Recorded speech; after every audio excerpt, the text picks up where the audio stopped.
திவ்ய வாசகனாகிய யோவானுக்கு வெளிப்படுத்தின விசேஷம். அதிகாரம் 1.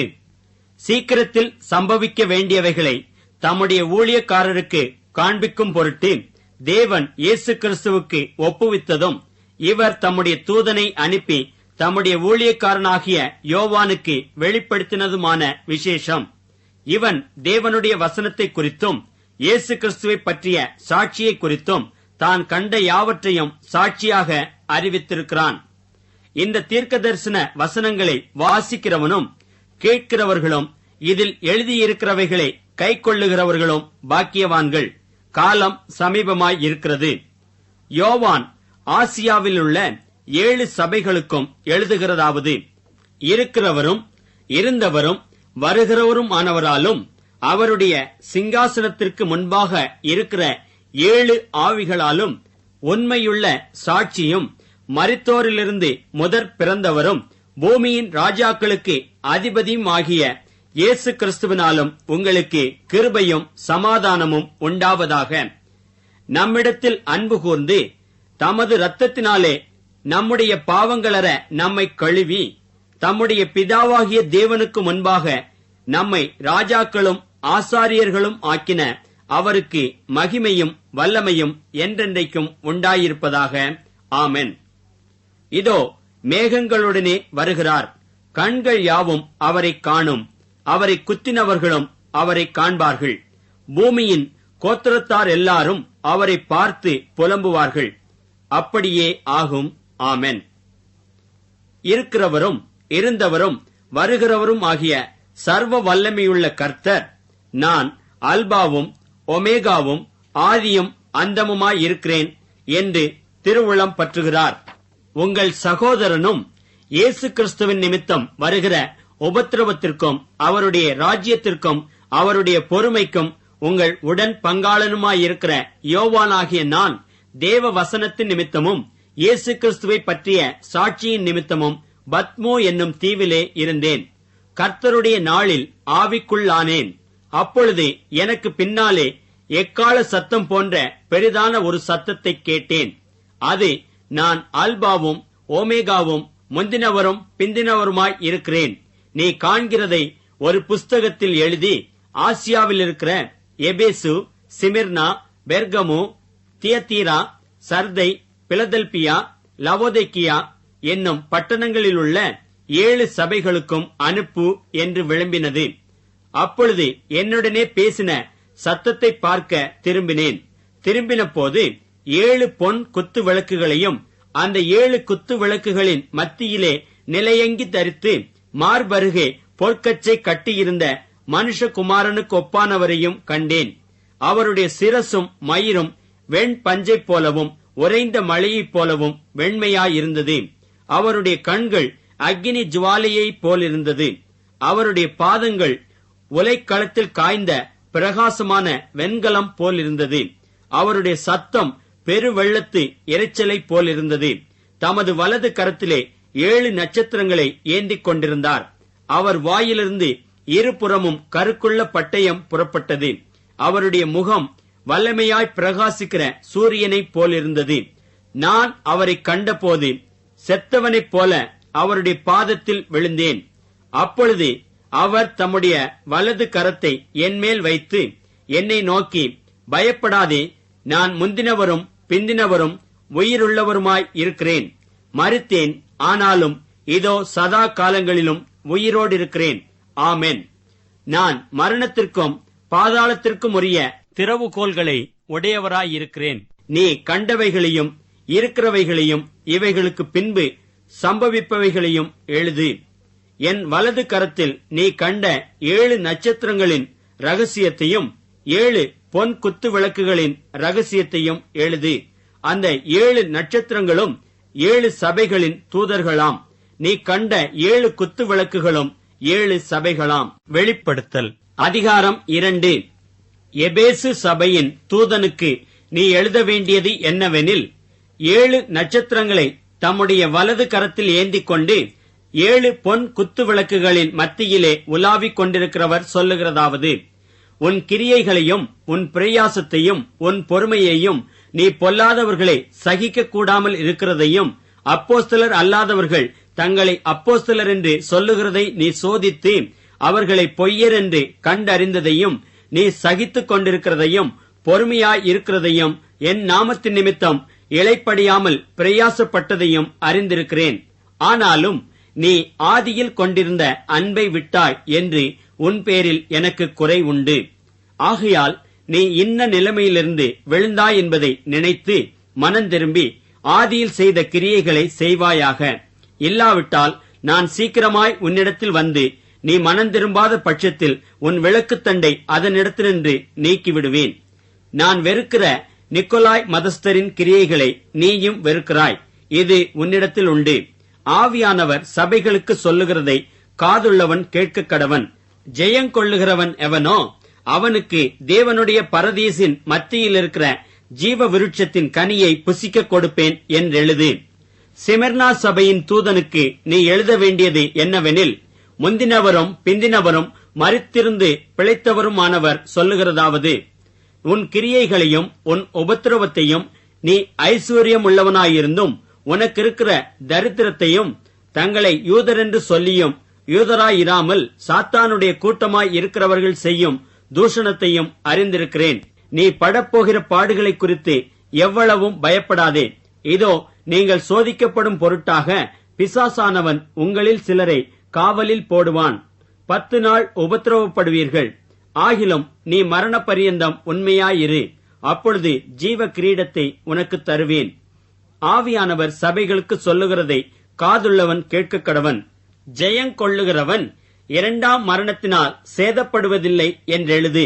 பெர்கமு சபையின் தூதனுக்கு நீ எழுத வேண்டியது என்னவெனில், இருபுறமும் கருக்குள்ள பட்டயத்தை உடையவர் சொல்லுகிறதாவது, உன் கிரியைகளையும் சாத்தானுடைய சிங்காசனம் இருக்கிற இடத்தில் நீ குடியிருக்கிறதையும் நீ என் நாமத்தை பற்றி கொண்டிருக்கிறதையும் சாத்தான் குடிகொண்டிருக்கிற இடத்திலே உங்களுக்குள்ளே எனக்கு உண்மையுள்ள சாட்சியான அந்திப்பா என்பவன் கொல்லப்பட்ட நாட்களிலும் என்னை பற்றும் விசுவாசத்தை நீ மறுதலியாமல் இருந்ததையும் அறிந்திருக்கிறேன். ஆகிலும் சில காரியங்களை குறித்து உன் பேரில் எனக்கு குறை உண்டு. விக்கிரகங்களுக்கு படைத்தவைகளை புசிப்பதற்கும் வேசித்தனம் பண்ணுவதற்கும் ஏதுவான இடரலை இஸ்ரவேல் புத்திரர் முன்பாக போடும்படி பாலாக் என்பவனுக்கு போதனை செய்த பிலேயாமுடைய போதகத்தை கைக்கொள்ளுகிறவர்கள் உன்னிடத்தில் உண்டு. அப்படியே நிக்கோலாய் மதஸ்தருடைய போதகத்தை கைக்கொள்ளுகிறவர்களும் உன்னிடத்தில் உண்டு. அதை நான் வெறுக்கிறேன். நீ மனம் திரும்பு. இல்லாவிட்டால் நான் சீக்கிரமாய் உன்னிடத்தில் வந்து என் வாயின் பட்டயத்தால் அவர்களோடே யுத்தம் பண்ணுவேன். ஆவியானவர் சபைகளுக்கு சொல்லுகிறதை காதுள்ளவன் கேட்க கடவன். ஜெயங்கொள்ளுகிறவனுக்கு நான் மறைவான மன்னாவை புசிக்க கொடுத்து அவனுக்கு வெண்மையான குறிக்கல்லையும் அந்த கல்லின் மேல் எழுதப்பட்டதும் அதை பெறுகிறவனே என்று வேறொருவனும் அறியக்கூடாததுமாகிய புதிய நாமத்தையும் கொடுப்பேன் என்றெழுது. தியத்தீரா சபையின் தூதனுக்கு நீ எழுத வேண்டியது என்னவெனில், அக்கினி ஜுவாலை போன்ற கண்களும் பிரகாசமான வெண்கலம் போன்ற பாதங்களும் உள்ள தேவகுமாரன் சொல்லுகிறதாவது, உன் கிரியைகளையும் உன் அன்பையும் உன் ஊழியத்தையும் உன் விசுவாசத்தையும் உன் பொறுமையையும் நீ முன்பு செய்த கிரியைகளிலும் பின்பு செய்த கிரியைகள் அதிகமாய் இருக்கிறதையும் அறிந்திருக்கிறேன். ஆகிலும் உன் பேரில் எனக்கு குறை உண்டு. என்னவெனில், தன்னை தீர்க்கதரிசி என்று சொல்லுகிற எசபேல் என்னும் ஸ்திரியானவள் என்னுடைய ஊழியக்காரர் வேசித்தனம் பண்ணவும் விக்கிரகங்களுக்கு படைத்தவைகளை புசிக்கவும் அவர்களுக்கு போதித்து அவர்களை வஞ்சிக்கும்படி நீ அவளுக்கு இடம் கொடுக்கிறாய். அவள் மனம் திரும்பும்படியாய் அவளுக்கு தவணை கொடுத்தேன். தன் வேசி மார்க்கத்தை விட்டு மனம் திரும்ப அவளுக்கு விருப்பமில்லை. இதோ நான் அவளை கட்டில் கிடையாக்கி அவளுடனே விபசாரம் செய்தவர்கள் தங்களுடைய கிரியைகளை விட்டு மனம் திரும்பாவிட்டால் அவர்களையும் மிகுந்த உபத்திரவத்திலே தள்ளி அவளுடைய பிள்ளைகளையும் கொல்லவே கொல்லுவேன். அப்பொழுது நானே உள்ளிந்திரியங்களையும் இருதயங்களையும் ஆராய்கிறவர் என்று எல்லா சபைகளும் அறிந்து கொள்ளும். அன்றியும் உங்களில் ஒவ்வொருவனுக்கும் உங்கள் கிரியைகளின்படியே பலன் அளிப்பேன். தியத்தீராவிலே இந்த போதகத்தை பற்றிக் கொள்ளாமலும் சாத்தானுடைய ஆழங்கள் என்று அவர்கள் சொல்லுகிறார்களே, அந்த ஆழங்களை அறிந்து கொள்ளாமலும் இருக்கிற மற்றவர்களாகிய உங்களுக்கு நான் சொல்லுகிறதாவது, உங்கள் மேல் வேறொரு பாரத்தையும் சுமத்த மாட்டேன். உங்களுக்குள்ளதை நான் வருமளவும் பற்றிக் கொண்டிருங்கள். ஜெயங்கொண்டு முடிவு பரியந்தம் என் கிரியைகளை கை கொள்ளுகிறவன் எவனோ அவனுக்கு நான் என் பிதாவினிடத்தில் அதிகாரம் பெற்றது போல ஜாதிகள் மேல் அதிகாரம் கொடுப்பேன். அவன் இருப்புக்கோலால் அவர்களை ஆளுவான். அவர்கள் மண்பாண்டங்களைப் போல நொறுக்கப்படுவார்கள். வெடிவெள்ளி நட்சத்திரத்தையும் அவனுக்கு கொடுப்பேன். ஆவியானவர் சபைகளுக்கு சொல்லுகிறதை காதுள்ளவன் கேட்க கடவன் என்றெழுது. வெளிப்படுத்தல் அதிகாரம் 3. சர்தை சபையின் தூதனுக்கு நீ எழுத வேண்டியது என்னவெனில், தேவனுடைய 7 ஆவிகளையும் 7 நட்சத்திரங்களையும் உடையவர் சொல்லுகிறதாவது, உன் கிரியைகளை அறிந்திருக்கிறேன். நீ உயிருள்ளவன் என்று பெயர் கொண்டிருந்தும் செத்தவனாய் இருக்கிறாய். நீ விழித்துக்கொண்டு சாகிறதற்கேதுவாய் இருக்கிறவைகளை ஸ்திரப்படுத்தி, உன் கிரியைகள் தேவனுக்கு முன் நிறைவுள்ளவைகளாக நான் காணவில்லை. ஆகையால் நீ கேட்டு பெற்றுக்கொண்ட வகையை நினைவு கூர்ந்து அதை கைக்கொண்டு மனம் திரும்பு. நீ விழித்திராவிட்டால் திருடனைப் போல் உன்மேல் வருவேன். நான் உன்மேல் வரும் வேளையை அறியாதிருப்பாய். ஆனாலும் தங்கள் வஸ்திரங்களை அசுசிப்படுத்தாத சில பேர் சர்தையிலும் உனக்குண்டு. அவர்கள் பாத்திரவான்களானபடியால் வெண் வஸ்திரம் தரித்து என்னோடே கூட நடப்பார்கள். ஜெயங்கொள்ளுகிறவன் எவனோ அவனுக்கு வெண் வஸ்திரம் தரிப்பிக்கப்படும். ஜீவ புஸ்தகத்திலிருந்து அவனுடைய நாமத்தை நான் கிறுக்கி போடாமல் என் பிதா முன்பாகவும் அவருடைய தூதர் முன்பாகவும் அவன் நாமத்தை அறிக்கையிடுவேன். ஆவியானவர் சபைகளுக்கு சொல்லுகிறதை காதுள்ளவன் கேட்க கடவன் என்றெழுது. பிலதெல்பியா சபையின் தூதனுக்கு நீ எழுத வேண்டியது என்னவெனில், பரிசுத்தமுள்ளவரும் சத்தியமுள்ளவரும் தாவீதின் திறவுகோலை உடையவரும் ஒருவரும் பூட்டக்கூடாத படிக்கு திறக்கிறவரும் ஒருவரும் திறக்கக்கூடாத படிக்கு பூட்டுகிறவருமாய் இருக்கிறவர் சொல்லுகிறதாவது, உன் கிரியைகளை அறிந்திருக்கிறேன். உனக்கு கொஞ்சம் பலன் இருந்தும் நீ என் நாமத்தை மறுதலியாமல் என் வசனத்தை கைக்கொண்டபடியினாலே இதோ திறந்த வாசலை உனக்கு முன்பாக வைத்திருக்கிறேன். அதை ஒருவனும் பூட்டமாட்டான். இதோ யூதர் அல்லாதிருந்தும் தங்களை யூதரென்று பொய் சொல்லுகிறவர்களாகிய சாத்தானுடைய கூட்டத்தாரில் சிலரை உனக்கு கொடுப்பேன். இதோ அவர்கள் உன் பாதங்களுக்கு முன்பாக வந்து பணிந்து நான் உன்மேல் அன்பாயிருக்கிறதை அறிந்து கொள்ளும்படி செய்வேன். என் பொறுமையை குறித்து சொல்லிய வசனத்தை நீ காத்து கொண்டபடியினால் பூமியில் குடியிருக்கிறவர்களை சோதிக்கும்படியாக பூச்சக்கரத்தின் மேலெங்கும் வரப்போகிற சோதனை காலத்திற்கு தப்பும்படி நானும் உன்னை காப்பேன். இதோ சீக்கிரமாய் வருகிறேன். ஒருவனும் உன் கிரீடத்தை எடுத்துக் கொள்ளாதபடிக்கு உனக்குள்ளதை பற்றிக் கொண்டிரு. ஜெயங்கொள்ளுகிறவன் எவனோ அவனை என் தேவனுடைய ஆலயத்திலே தூணாக்குவேன். அதினின்று அவன் ஒரு காலம் நீங்குவதில்லை. என் தேவனுடைய நாமத்தையும் என் தேவனால் பரலோகத்திலிருந்திறங்கி வருகிற புதிய எருசலேமாகிய என் தேவனுடைய நகரத்தின் நாமத்தையும் என் புதிய நாமத்தையும் அவன் மேல் எழுதுவேன். ஆவியானவர் சபைகளுக்கு சொல்லுகிறதை காதுள்ளவன் கேட்க கடவன் என்றெழுது. லவோதிக்கேயா சபையின் தூதனுக்கு நீ எழுத வேண்டியது என்னவெனில், உண்மையும் சத்தியமும் உள்ள சாட்சியும் தேவனுடைய சிருஷ்டிக்கு ஆதியுமாயிருக்கிற ஆமென் என்பவர் சொல்லுகிறதாவது, உன் கிரியைகளை அறிந்திருக்கிறேன். நீ குளிரும் அல்ல அனலும் அல்ல. நீ குளிராயாவது அனலாயாவது இருந்தால் நலமாயிருக்கும். இப்படி நீ குளிருமின்றி அனலுமின்றி வெதுவெதுப்பாய் இருக்கிறபடியினால் உன்னை என் வாயினின்று வாந்தி பண்ணி போடுவேன். நீ நிர்பாக்கியம் உள்ளவனும் பரிதவிக்கப்படத்தக்கவனும் தரித்திரனும் குருடனும் நிர்வாணியுமாயிருக்கிறதை அறியாமல் நான் ஐஸ்வர்யவான் என்றும் திரவிய சம்பன்னன் என்றும் எனக்கு ஒரு குறைவும் இல்லை என்றும் சொல்லுகிறபடியால் நான் நீ ஐஸ்வர்யவான் ஆகும்படிக்கு நெருப்பிலே புடமிடப்பட்ட பொன்னையும் உன் நிர்வாணமாகிய அவலட்சணம் தோன்றாதபடிக்கு நீ உடுத்திக் கொள்வதற்கு வெண் வஸ்திரங்களையும் என்னிடத்திலே வாங்கிக் கொள்ளவும், நீ பார்வை அடையும்படிக்கு உன் கண்களுக்கு கலிக்கம் போடவும் வேண்டுமென்று உனக்கு ஆலோசனை சொல்லுகிறேன். நான் நேசிக்கிறவர்கள் எவர்களோ அவர்களை கடிந்து கொண்டு சிட்சிக்கிறேன். ஆகையால் நீ ஜாக்கிரதையாயிருந்து மனம் திரும்பு. இதோ வாசற்படியிலே நின்று தட்டுகிறேன். ஒருவன் என் சத்தத்தை கேட்டு கதவை திறந்தால் அவனிடத்தில் நான் பிரவேசித்து அவனோடே போஜனம் பண்ணுவேன், அவனும் என்னோடே போஜனம் பண்ணுவான். நான் ஜெயங்கொண்டு என் பிதாவினுடைய சிங்காசனத்திலே அவரோடே கூட உட்கார்ந்தது போல ஜெயங்கொள்ளுகிறவன் எவனோ அவனும் என்னுடைய சிங்காசனத்தில் என்னோடே கூட உட்காரும்படிக்கு அருள் செய்வேன். ஆவியானவர் சபைகளுக்குச் சொல்லுகிறதை காதுள்ளவன் கேட்க கடவன் என்றெழுது என்றார். வெளிப்படுத்தல் அதிகாரம் 4. இவைகளுக்கு பின்பு இதோ பரலோகத்தில் திறக்கப்பட்டிருந்த ஒரு வாசலைக் கண்டேன். முன்னே எக்காள சத்தம் போல என்னுடனே பேச நான் கேட்டிருந்த சத்தமானது, இங்கே ஏறி வா, இவைகளுக்கு பின்பு சம்பவிக்க வேண்டியவைகளை உனக்கு காண்பிப்பேன் என்று விளம்பினது. உடனே ஆவிக்குள்ளானேன். அப்பொழுது இதோ வானத்தில் ஒரு சிங்காசனம் வைக்கப்பட்டிருந்தது. அந்த சிங்காசனத்தின் மேல் ஒருவர் வீற்றிருந்தார். வீற்றிருந்தவர் பார்வைக்கு வச்சிரக் கல்லுக்கும் பதுமராகத்துக்கும் ஒப்பாயிருந்தார். அந்த சிங்காசனத்தை சுற்றி ஒரு வானவில் இருந்தது. அது பார்வைக்கு மரகதம் போல் தோன்றிற்று. அந்த சிங்காசனத்தை சூழ 24 சிங்காசனங்கள் இருந்தன. 24 மூப்பர்கள் வெண் வஸ்திரம் தரித்து தங்கள் சிரசுகளில் பொன்முடி சூடி அந்த சிங்காசனங்களின் மேல் உட்கார்ந்திருக்க கண்டேன்.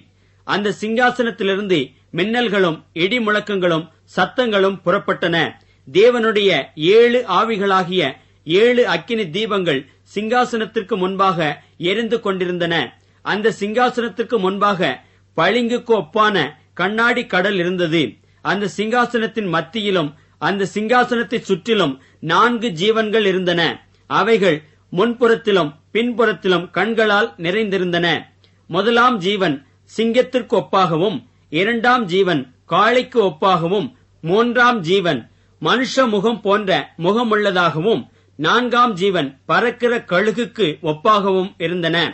அந்த 4 ஜீவன்களிலும் ஒவ்வொன்று அவ்வாறு சிறகுகள் உள்ளவைகளும் சுற்றிலும் உள்ளேயும் கண்களால் நிறைந்தவைகளுமாய் இருந்தன.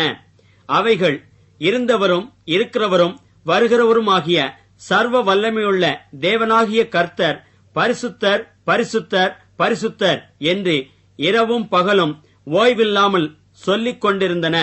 மேலும் சிங்காசனத்தின் மேல் வீற்றிருந்து சதா காலங்களிலும் உயிரோடு இருக்கிறவருக்கு அந்த ஜீவன்கள் மகிமையையும் கனத்தையும் ஸ்தோத்திரத்தையும் செலுத்தும் போது 24 மூப்பர்களும் சிங்காசனத்தின் மேல் வீற்றிருக்கிறவருக்கு முன்பாக வணக்கமாய் விழுந்து சதா காலங்களிலும் உயிரோடு இருக்கிறவரை தொழுது கொண்டு தங்கள் கிரீடங்களை சிங்காசனத்திற்கு முன்பாக வைத்து, கர்த்தாவே, தேவரீர் மகிமையையும் கனத்தையும் வல்லமையையும் பெற்றுக் கொள்ளுகிறதற்கு பாத்திரராய் இருக்கிறீர். நீரே சகலத்தையும் சிருஷ்டித்தீர். உம்முடைய சித்தத்தினாலே அவைகள் உண்டாயிருக்கிறவைகளும் சிருஷ்டிக்கப்பட்டவைகளுமாய் இருக்கிறது என்றார்கள். வெளிப்படுத்தல் அதிகாரம் 5. அன்றியும் உள்ளும் புறம்பும் எழுதப்பட்டு 7 முத்திரைகளால் முத்திரிக்கப்பட்டிருந்த ஒரு புஸ்தகத்தை சிங்காசனத்தின் மேல் வீற்றிருக்கிறவருடைய வலது கரத்திலே கண்டேன். புஸ்தகத்தை திறக்கவும் அதன் முத்திரைகளை உடைக்கவும் பாத்திரவான் யார் என்று மிகுந்த சத்தமிட்டு கூறுகிற பலமுள்ள ஒரு தூதனையும் கண்டேன். வானத்திலாவது பூமியிலாவது பூமியின் கீழாவது ஒருவனும் அந்த புஸ்தகத்தை திறக்கவும் அதை பார்க்கவும் கூடாதிருந்தது. ஒருவனும் அந்த புஸ்தகத்தை திறந்து வாசிக்கவும் அதை பார்க்கவும் பாத்திரவானாக காணப்படாததினால் நான் மிகவும் அழுதேன். அப்பொழுது மூப்பர்களில் ஒருவன் என்னை நோக்கி, நீ அழ வேண்டாம், இதோ யூதா கோத்திரத்து சிங்கமும் தாவீதின் வேறுமானவர் புஸ்தகத்தை திறக்கவும் அதன் 7 முத்திரைகளையும் உடைக்கவும் ஜெயம் கொண்டிருக்கிறார் என்றான். அப்பொழுது இதோ அடிக்கப்பட்ட வண்ணமாயிருக்கிற ஒரு ஆட்டுக்குட்டி சிங்காசனத்திற்கும் 4 ஜீவன்களுக்கும் மூப்பர்களுக்கும் மத்தியிலே நிற்க கண்டேன். அது 7 கொம்புகளையும் 7 கண்களையும் உடையதாயிருந்தது. அந்த கண்கள் பூமியெங்கும் அனுப்பப்படுகிற தேவனுடைய 7 ஆவிகளேயாம். அந்த ஆட்டுக்குட்டியானவர் வந்து சிங்காசனத்தின் மேல் உட்கார்ந்தவருடைய வலது கரத்திலிருந்த புஸ்தகத்தை வாங்கினார். அந்த புஸ்தகத்தை அவர் வாங்கின போது அந்த 4 ஜீவன்களும் 24 மூப்பர்களும் தங்கள் தங்கள் சுரமண்டலங்களையும் பரிசுத்தவான்களுடைய ஜெபங்களாகிய தூப வர்க்கத்தால் நிறைந்த பொற்கலசங்களையும் பிடித்துக்கொண்டு ஆட்டுக்குட்டியானவருக்கு முன்பாக வணக்கமாய் விழுந்து, தேவரீர் புஸ்தகத்தை வாங்கவும் அதன் முத்திரைகளை உடைக்கவும் பாத்திரராயிருக்கிறீர். ஏனெனில் நீர் அடிக்கப்பட்டு சகல கோத்திரங்களிலும் பாஷைக்காரரிலும் ஜனங்களிலும் ஜாதிகளிலும் இருந்து எங்களை தேவனுக்கென்று உம்முடைய இரத்தத்தினாலே மீட்டுக்கொண்டு எங்கள் தேவனுக்கு முன்பாக எங்களை ராஜாக்களும் ஆசாரியர்களும் ஆக்கினீர். நாங்கள் பூமியிலே அரசாளுவோம் என்று புதிய பாட்டை பாடினார்கள். பின்னும் நான் பார்த்தபோது சிங்காசனத்தையும் ஜீவன்களையும் மூப்பர்களையும் சூழ்ந்திருந்த அநேக தூதர்களுடைய சத்தத்தை கேட்டேன். அவர்களுடைய இலக்கம் 10,000 10,000 இருந்தது. அவர்களும் மகா சத்தமிட்டு, அடிக்கப்பட்ட ஆட்டுக்குட்டியானவர் வல்லமையையும் ஐஸ்வர்யத்தையும் ஞானத்தையும் பலத்தையும் கனத்தையும் மகிமையையும் ஸ்தோத்திரத்தையும் பெற்றுக்கொள்ள பாத்திரராய் இருக்கிறார் என்று சொன்னார்கள். அப்பொழுது வானத்திலும் பூமியிலும் பூமியின் கீழும் இருக்கிற சிருஷ்டிகள் யாவும், சமுத்திரத்தில் உள்ளவைகளும் அவற்றுள் அடங்கிய வஸ்துக்கள் யாவும் சிங்காசனத்தின் மேல் வீற்றிருக்கிறவருக்கும் ஆட்டுக்குட்டியானவருக்கும் ஸ்தோத்திரமும் கனமும் மகிமையும் வல்லமையும் சதா காலங்களிலும் உண்டாவதாக என்று சொல்ல கேட்டேன். அதற்கு 4 ஜீவன்களும் ஆமென் என்று சொல்லின. 24 மூப்பர்களும் வணக்கமாய் விழுந்து சதா காலங்களிலும் உயிரோடு இருக்கிறவரை தொழுது கொண்டார்கள். வெளிப்படுத்தல் அதிகாரம் 6. ஆட்டுக்குட்டியானவர் முத்திரைகளில் ஒன்றை உடைக்கக் கண்டேன். அப்பொழுது 4 ஜீவன்களில் ஒன்று என்னை நோக்கி, நீ வந்து பார் என்று இடிமுழக்கம் போன்ற சத்தமாய் சொல்ல கேட்டேன். நான் பார்த்தபோது இதோ ஒரு வெள்ளை குதிரையை கண்டேன். அதன் மேல் ஏறியிருந்தவன் வில்லை பிடித்திருந்தான். அவனுக்கு ஒரு கிரீடம் கொடுக்கப்பட்டது. அவன் ஜெயிக்கிறவனாகவும் ஜெயிப்பவனாகவும் புறப்பட்டான். அவர் 2ஆம் முத்திரையை உடைத்தபோது 2ஆம் ஜீவனானது, நீ வந்து பார் என்று சொல்ல கேட்டேன். அப்பொழுது சிவப்பான வேறொரு குதிரை புறப்பட்டது. அதின்மேல் ஏறியிருந்தவனுக்கு பூமியில் உள்ளவர்கள் ஒருவரையொருவர் கொலை செய்யத்தக்கதாக சமாதானத்தை பூமியிலிருந்து எடுத்து போடும்படியான அதிகாரம் கொடுக்கப்பட்டது. ஒரு பெரிய பட்டயமும் அவனுக்கு கொடுக்கப்பட்டது. அவர் 3ஆம் முத்திரையை உடைத்தபோது 3ஆம் ஜீவனானது, நீ வந்து பார் என்று சொல்ல கேட்டேன். நான் பார்த்தபோது இதோ ஒரு கருப்பு குதிரையை கண்டேன். அதில் மேல் ஏறியிருந்தவன் ஒரு தராசை தன் கையிலே பிடித்திருந்தான். அப்பொழுது ஒரு பணத்துக்கு 1 படி கோதுமை என்றும் 1 பணத்துக்கு 3 படி வார்கோதுமை என்றும் எண்ணெயையும் திராட்சரசத்தையும் சேதப்படுத்தாதே என்றும் 4 ஜீவன்களின் மத்தியிலிருந்து உண்டான சத்தத்தை கேட்டேன். அவர் 4ஆம் முத்திரையை உடைத்தபோது 4ஆம் ஜீவனானது, நீ வந்து பார் என்று சொல்லும் சத்தத்தை கேட்டேன். நான் பார்த்தபோது இதோ மங்கின நிறமுள்ள ஒரு குதிரையை கண்டேன். அதின் மேல் ஏறியிருந்தவனுக்கு மரணம் என்று பெயர். பாதாளம் அவன் பின் சென்றது. பட்டயத்தினாலும் பஞ்சத்தினாலும் சாவினாலும் பூமியின் துஷ்ட மிருகங்களினாலும் பூமியின் காற்பங்கில் உள்ளவர்களை கொலை செய்யும்படியான அதிகாரம் அவைகளுக்கு கொடுக்கப்பட்டது. அவர் 5ஆம் முத்திரையை உடைத்தபோது தேவ வசனத்தின் நிமித்தமும் தாங்கள் கொடுத்த சாட்சியின் நிமித்தமும் கொல்லப்பட்டவர்களுடைய ஆத்துமாக்களை பலிபீடத்தின் கீழே கண்டேன். அவர்கள், பரிசுத்தமும் சத்தியமும் உள்ள ஆண்டவரே, தேவரீர் பூமியின் மேல் குடியிருக்கிறவர்களிடத்தில் எங்கள் இரத்தத்தை குறித்து எதுவரைக்கும் நியாய தீர்ப்பு செய்யாமலும் பழி வாங்காமலும் இருப்பீர் என்று மகா சத்தமிட்டு கூப்பிட்டார்கள். அப்பொழுது அவர்கள் ஒவ்வொருவருக்கும் வெள்ளை அங்கிகள் கொடுக்கப்பட்டது. அன்றியும் அவர்கள் தங்களைப் போல கொலை செய்யப்பட போகிறவர்களாகிய தங்கள் உடன் பணிவிடைக்காரரும் தங்கள் சகோதரரும் ஆனவர்களின் தொகை நிறைவாகும் அளவும் இன்னும் கொஞ்ச காலம் இளைப்பாற வேண்டும் என்று அவர்களுக்கு சொல்லப்பட்டது. அவர் 6ஆம் முத்திரையை உடைக்கக் கண்டேன். இதோ பூமி மிகவும் அதிர்ந்தது. சூரியன் கருப்பு கம்பளியைப் போல கருத்தது. சந்திரன் இரத்தம் போலாயிற்று. அத்திமரமானது பெருங்காற்றினால் அசைக்கப்படும் போது அதன் காய்கள் உதிருகிறது போல வானத்தின் நட்சத்திரங்களும் பூமியிலே விழுந்தது. வானமும் சுருட்டப்பட்ட புஸ்தகம் போலாகி விலகிப் போயிற்று. மலைகள் தீவுகள் யாவும் தங்கள் இடங்களை விட்டு அகன்று போயின. பூமியின் ராஜாக்களும் பெரியோர்களும் ஐஸ்வர்யவான்களும் சேனை தலைவர்களும் பலவான்களும் அடிமைகள் யாவரும் சுயாதீனர் யாவரும் பர்வதங்களின் குகைகளிலும் கண்மலைகளிலும் ஒளித்துக்கொண்டு பர்வதங்களையும் கண்மலைகளையும் நோக்கி, நீங்கள் எங்கள் மேல் விழுந்து சிங்காசனத்தின் மேல் வீற்றிருக்கிறவருடைய முகத்திற்கும் ஆட்டுக்குட்டியானவருடைய கோபத்திற்கும் எங்களை மறைத்துக் கொள்ளுங்கள். அவருடைய கோபாக்கினையின் மகா நாள் வந்துவிட்டது. யார் நிலை நிற்கக்கூடும் என்றார்கள். வெளிப்படுத்தல் அதிகாரம் 7. இவைகளுக்கு பின்பு பூமியின் 4 திசைகளிலும் 4 தூதர்கள் நின்று, பூமியின் மேலாவது, சமுத்திரத்தின் மேலாவது, ஒரு மரத்தின் மேலாவது காற்று அடியாதபடிக்கு பூமியின் 4 காற்றுகளையும் பிடித்திருக்க கண்டேன். ஜீவனுள்ள தேவனுடைய முத்திரை கோலையுடைய வேறொரு தூதன் சூரியன் உதிக்கும் திசையிலிருந்து ஏறிவரக் கண்டேன்.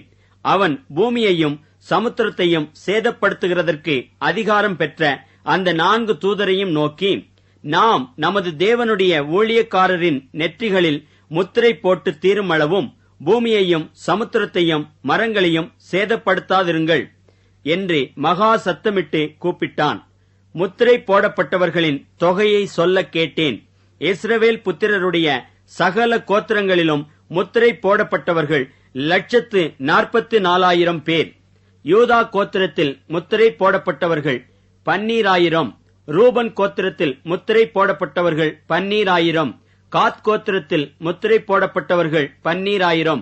ஆசேர் கோத்திரத்தில் முத்திரை போடப்பட்டவர்கள் 12,000. நப்தலி கோத்திரத்தில் முத்திரை போடப்பட்டவர்கள் 12,000. மனாசே கோத்திரத்தில் முத்திரை போடப்பட்டவர்கள் 12,000. சிமியோன் கோத்திரத்தில் முத்திரை போடப்பட்டவர்கள் 12,000. லேவி கோத்திரத்தில் முத்திரை போடப்பட்டவர்கள் 12,000. இசக்கார் கோத்திரத்தில் முத்திரை போடப்பட்டவர்கள் 12,000. செபுலோன் கோத்திரத்தில் முத்திரை போடப்பட்டவர்கள் 12,000. யோசேப்பு கோத்திரத்தில் முத்திரை போடப்பட்டவர்கள் 12,000. பென்யமின் கோத்திரத்தில் முத்திரை போடப்பட்டவர்கள் 12,000. இவைகளுக்கு பின்பு நான் பார்த்தபோது, இதோ சகல ஜாதிகளிலும் கோத்திரங்களிலும் ஜனங்களிலும் பாஷைக்காரரிலும் இருந்து வந்ததும் ஒருவனும் எண்ணக்கூடாததுமான திரளான கூட்டமாகிய ஜனங்கள் வெள்ளை அங்கிகளை தரித்து தங்கள் கைகளில் குருத்தோலைகளை பிடித்து சிங்காசனத்திற்கு முன்பாகவும் ஆட்டுக்குட்டியானவருக்கு முன்பாகவும் நிற்க கண்டேன். அவர்கள் மகா சத்தமிட்டு, ரட்சிப்பின் மகிமை சிங்காசனத்தின் மேல் வீற்றிருக்கிற எங்கள் தேவனுக்கும் ஆட்டுக்குட்டியானவருக்கும் உண்டாவதாக என்று ஆர்ப்பரித்தார்கள். தூதர்கள் யாவரும் சிங்காசனத்தையும் மூப்பர்களையும் 4 ஜீவன்களையும் சூழ நின்று சிங்காசனத்திற்கு முன்பாக முகம் குப்புற விழுந்து தேவனை தொழுது கொண்டு, ஆமென், எங்கள் தேவனுக்கு துதியும் மகிமையும் ஞானமும் ஸ்தோத்திரமும் கனமும் வல்லமையும் பலனும் சதா காலங்களிலும் உண்டாவதாக, ஆமென் என்றார்கள். அப்பொழுது மூப்பர்களில் ஒருவன் என்னை நோக்கி, வெள்ளை அங்கிகளை தரித்திருக்கிற இவர்கள் யார்? எங்கே இருந்து வந்தார்கள் என்று கேட்டான். அதற்கு நான், ஆண்டவனே, அது உமக்கே தெரியும் என்றேன். அப்பொழுது அவன், இவர்கள் மிகுந்த உபத்திரவத்திலிருந்து வந்தவர்கள். இவர்கள் தங்கள் அங்கிகளை ஆட்டுக்குட்டியானவருடைய இரத்தத்திலே தோய்த்து வெளுத்தவர்கள் ஆனபடியால் இவர்கள் தேவனுடைய சிங்காசனத்திற்கு முன்பாக இருந்து இரவும் பகலும் அவருடைய ஆலயத்திலே அவரை சேவிக்கிறார்கள். சிங்காசனத்தின் மேல் வீற்றிருக்கிறவர் இவர்களுக்குள்ளே வாசமாயிருப்பார். இவர்கள் இனி பசி அடைவதும் இல்லை, இனி தாகம் அடைவதும் இல்லை. வெயிலாவது உஷ்ணமாவது இவர்கள் மேல் படுவதும் இல்லை. சிங்காசனத்தின் மத்தியில் இருக்கிற ஆட்டுக்குட்டியானவரே இவர்களை மேய்த்து இவர்களை ஜீவ தண்ணீருள்ள ஊற்றுகள் அண்டைக்கு நடத்துவார். தேவன் தாமே இவர்களுடைய கண்ணீர் யாவையும் துடைப்பார் என்றான். வெளிப்படுத்தல் அதிகாரம் 8. அவர் 7ஆம் முத்திரையை உடைத்த போது பரலோகத்தில் ஏறக்குறைய அரை மணி நேரமளவும் அமைதல் உண்டாயிற்று. பின்பு தேவனுக்கு முன்பாக நிற்கிற 7 தூதர்களையும் கண்டேன். அவர்களுக்கு 7 எக்காளங்கள் கொடுக்கப்பட்டது. வேறொரு தூதனும் வந்து தூபம் காட்டும் பொற்கலசத்தை பிடித்து பலிபீடத்தின் படியிலே நின்றான். சிங்காசனத்திற்கு முன்பாக இருந்த பொற்பீடத்தின் மேல் சகல பரிசுத்தவான்களுடைய ஜெபங்களோடும் செலுத்தும்படி மிகுந்த தூப வர்க்கம் அவனுக்கு கொடுக்கப்பட்டது. அப்படியே பரிசுத்தவான்களுடைய ஜெபங்களோடும் செலுத்தப்பட்ட தூப வர்க்கத்தின் புகையானது தூதனுடைய கையிலிருந்து தேவனுக்கு முன்பாக எழும்பிற்று. பின்பு அந்த தூதன் தூப கலசத்தை எடுத்து அதை பலிபீடத்து நெருப்பினால் நிரப்பி பூமியிலே கொட்டினான். உடனே சத்தங்களும் இடி முழக்கங்களும் மின்னல்களும் பூமி அதிர்ச்சியும் உண்டாயின. அப்பொழுது 7 எக்காளங்களையுடைய 7 தூதர்கள் எக்காளம் ஊதுகிறதற்கு தங்களை ஆயத்தப்படுத்தினார்கள். முதலாம் தூதன் எக்காளம் ஊதினான். அப்பொழுது இரத்தம் கலந்த கல் மழையும் அக்கினியும் உண்டாகி பூமியிலே கொட்டப்பட்டது. அதனால் மரங்களில் 1/3 பங்கு வெந்து போயிற்று. பசும்புல்லெல்லாம் எரிந்து போயிற்று. 2ஆம் தூதன் எக்காளம் ஊதினான். அப்பொழுது அக்கினியால் எரிகிற பெரிய மலை போன்றதொன்று சமுத்திரத்திலே போடப்பட்டது. அதனால் சமுத்திரத்தில் 1/3 இரத்தமாயிற்று. சமுத்திரத்தில் இருந்த ஜீவனுள்ள சிருஷ்டிகளில் 1/3 செத்துப் போயிற்று. கப்பல்களில் 1/3 சேதமாயிற்று. 3ஆம் தூதன் எக்காளம் ஊதினான். அப்பொழுது ஒரு பெரிய நட்சத்திரம் தீவட்டியைப் போல எரிந்து வானத்திலிருந்து விழுந்தது. அது ஆறுகளில் 1/3 மேலும் நீரூற்றுகளின் மேலும் விழுந்தது. அந்த நட்சத்திரத்திற்கு எட்டி என்று பெயர். அதனால் தண்ணீரில் 1/3 எட்டியைப் போல கசப்பாயிற்று. இப்படி கசப்பான தண்ணீரினால் மனுஷரில் அநேகர் செத்தார்கள். 4ஆம் தூதன் எக்காளம் ஊதினான். அப்பொழுது சூரியனில் 1/3 சந்திரனில் 1/3 நட்சத்திரங்களில் 1/3 சேதப்பட்டது. அவற்றில் 1/3 இருள் அடைந்தது. பகலிலும் 1/3 பிரகாசமில்லாமற் போயிற்று. இரவிலும் அப்படியே ஆயிற்று. பின்பு ஒரு தூதன் வானத்தின் மத்தியிலே பறந்து வரக் கண்டேன். அவன் மகா சத்தமிட்டு, இனி எக்காளம் ஊதப்போகிற மற்ற 3 தூதருடைய எக்காள சத்தங்களினால் பூமியில் குடியிருக்கிறவர்களுக்கு ஐயோ ஐயோ ஐயோ, ஆபத்து வரும் என்று சொல்லக் கேட்டேன். வெளிப்படுத்தல் அதிகாரம் 9. 5ஆம் தூதன் எக்காளம் ஊதினான். அப்பொழுது வானத்திலிருந்து பூமியின் மேல் விழுந்த ஒரு நட்சத்திரத்தைக் கண்டேன். அவனுக்கு பாதாள குழியின் திறவுகோல் கொடுக்கப்பட்டது. அவன் பாதாள குழியை திறந்தான். உடனே பெருஞ்சூளையின் புகையைப் போல அந்த குழியிலிருந்து புகை எழும்பிற்று. அந்த குழியின் புகையினால் சூரியனும் ஆகாயமும் அந்தகாரப்பட்டது. அந்த புகையிலிருந்து வெட்டுக்கிளிகள் புறப்பட்டு பூமியின் மேல் வந்தது. அவைகளுக்கு பூமியிலுள்ள தேள்களின் வல்லமைக்கொப்பான வல்லமை கொடுக்கப்பட்டது. பூமியின் புல்லையும் பசுமையான எந்த பூண்டையும் எந்த மரத்தையும் சேதப்படுத்தாமல் தங்கள் நெற்றிகளில் தேவனுடைய முத்திரையை தரித்திராத மனுஷரை மாத்திரம் சேதப்படுத்த அவைகளுக்கு உத்தரவு கொடுக்கப்பட்டது. மேலும் அவர்களை கொலை செய்யும்படிக்கு அவைகளுக்கு உத்தரவு கொடுக்கப்படாமல் 5 மாதமளவும் அவர்களை வேதனைப்படுத்தும்படிக்கு உத்தரவு கொடுக்கப்பட்டது. அவைகள் செய்யும் வேதனை தேளானது மனுஷரை கொட்டும்போது உண்டாகும் வேதனையைப் போலிருக்கும். அந்நாட்களில் மனுஷர்கள் சாவை தேடியும் அதை காணாதிருப்பார்கள். சாக வேண்டுமென்று ஆசைப்படுவார்கள். சாவோ அவர்களுக்கு விலகி ஓடிப்போம். அந்த வெட்டுக்கிளிகளின் உருவம் யுத்தத்திற்கு ஆயத்தம் பண்ணப்பட்ட குதிரைகளுக்கு ஒப்பாயிருந்தது. அவைகளுடைய தலைகளின் மேல் பொன்மயமான கிரீடம் போன்றவைகள் இருந்தன. அவைகளின் முகங்கள் மனுஷருடைய முகங்கள் போலிருந்தன. அவைகளுடைய கூந்தல் ஸ்திரீகளுடைய கூந்தல் போலிருந்தது. அவைகளின் பற்கள் சிங்கங்களின் பற்கள் போலிருந்தன. இருப்பு கவசங்களைப் போல மார்க்கவசங்கள் அவைகளுக்கு இருந்தன. அவைகளுடைய சிறகுகளின் இரைச்சல் யுத்தத்திற்கு ஓடுகிற அநேகம் குதிரைகள் பூண்ட ரதங்களின் இரைச்சலுக்கு ஒப்பாயிருந்தன. அவைகள் தேள்களின் வாள்களுக்கு ஒப்பான வாள்களையும் அந்த வாள்களில் கொடுக்குகளையும் உடையவைகளாயிருந்தன. அவைகள் 5 மாதமளவும் மனுஷரை சேதப்படுத்துவதற்கு அதிகாரம் உடையவைகளாயிருந்தன. அவைகளுக்கு ஒரு ராஜன் உண்டு. அவன் பாதாளத்தின் தூதன். எபிரேயு பாஷையிலே அபத்தோன் என்றும் கிரேக்கு பாஷையிலே அப்பொல்லியோன் என்றும் அவனுக்கு பெயர். முதலாம் ஆபத்து கடந்து போயிற்று. இவைகளுக்கு பின்பு இன்னும் 2 ஆபத்துக்கள் இதோ வருகிறது. 6ஆம் தூதன் எக்காளம் ஊதினான். அப்பொழுது தேவனுக்கு முன்பாக இருந்த பொற்பீடத்தின் 4 கொம்புகளிலும் இருந்து ஒரு சத்தம் தோன்றி எக்காலத்தை பிடித்திருந்த 6ஆம் தூதனை நோக்கி, ஐபிராத் என்னும் பெரிய நதி அண்டையிலே கட்டப்பட்டிருக்கிற 4 தூதர்களையும் அவிழ்த்து விடு என்று சொல்லக் கேட்டேன். அப்பொழுது மனுஷரில் 1/3 கொல்லும்படிக்கு 1 மணி நேரத்திற்கும் 1 நாளுக்கும் 1 மாதத்திற்கும் 1 வருஷத்திற்கும் ஆயத்தமாக்கப்பட்டிருந்த அந்த 4 தூதர்களும் அவிழ்த்து விடப்பட்டார்கள். குதிரை சேனைகளாகிய இராணுவங்களின் தொகை 20 கோடியாயிருந்தது.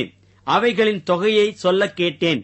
குதிரைகளையும் அவைகளின் மேல் ஏறி இருந்தவர்களையும் நான் தரிசனத்தில் கண்ட விதமாவது, அவர்கள் அக்கினி நிறமும் நீல நிறமும் கந்தக நிறமுமான மார்க்கவசங்களை உடையவர்களாய் இருந்தார்கள். குதிரைகளுடைய தலைகள் சிங்கங்களின் தலைகளைப் போலிருந்தன. அவைகளுடைய வாய்களிலிருந்து அக்கினியும் புகையும் கந்தகமும் புறப்பட்டன. அவைகளுடைய வாய்களிலிருந்து புறப்பட்ட அக்கினி, புகை, கந்தகம் என்னும் இம்மூன்றினாலும் மனுஷரில் 1/3 கொல்லப்பட்டார்கள். அந்த குதிரைகளின் வல்லமை அவைகளுடைய வாயிலேயும் வாள்களிலேயும் இருக்கிறது.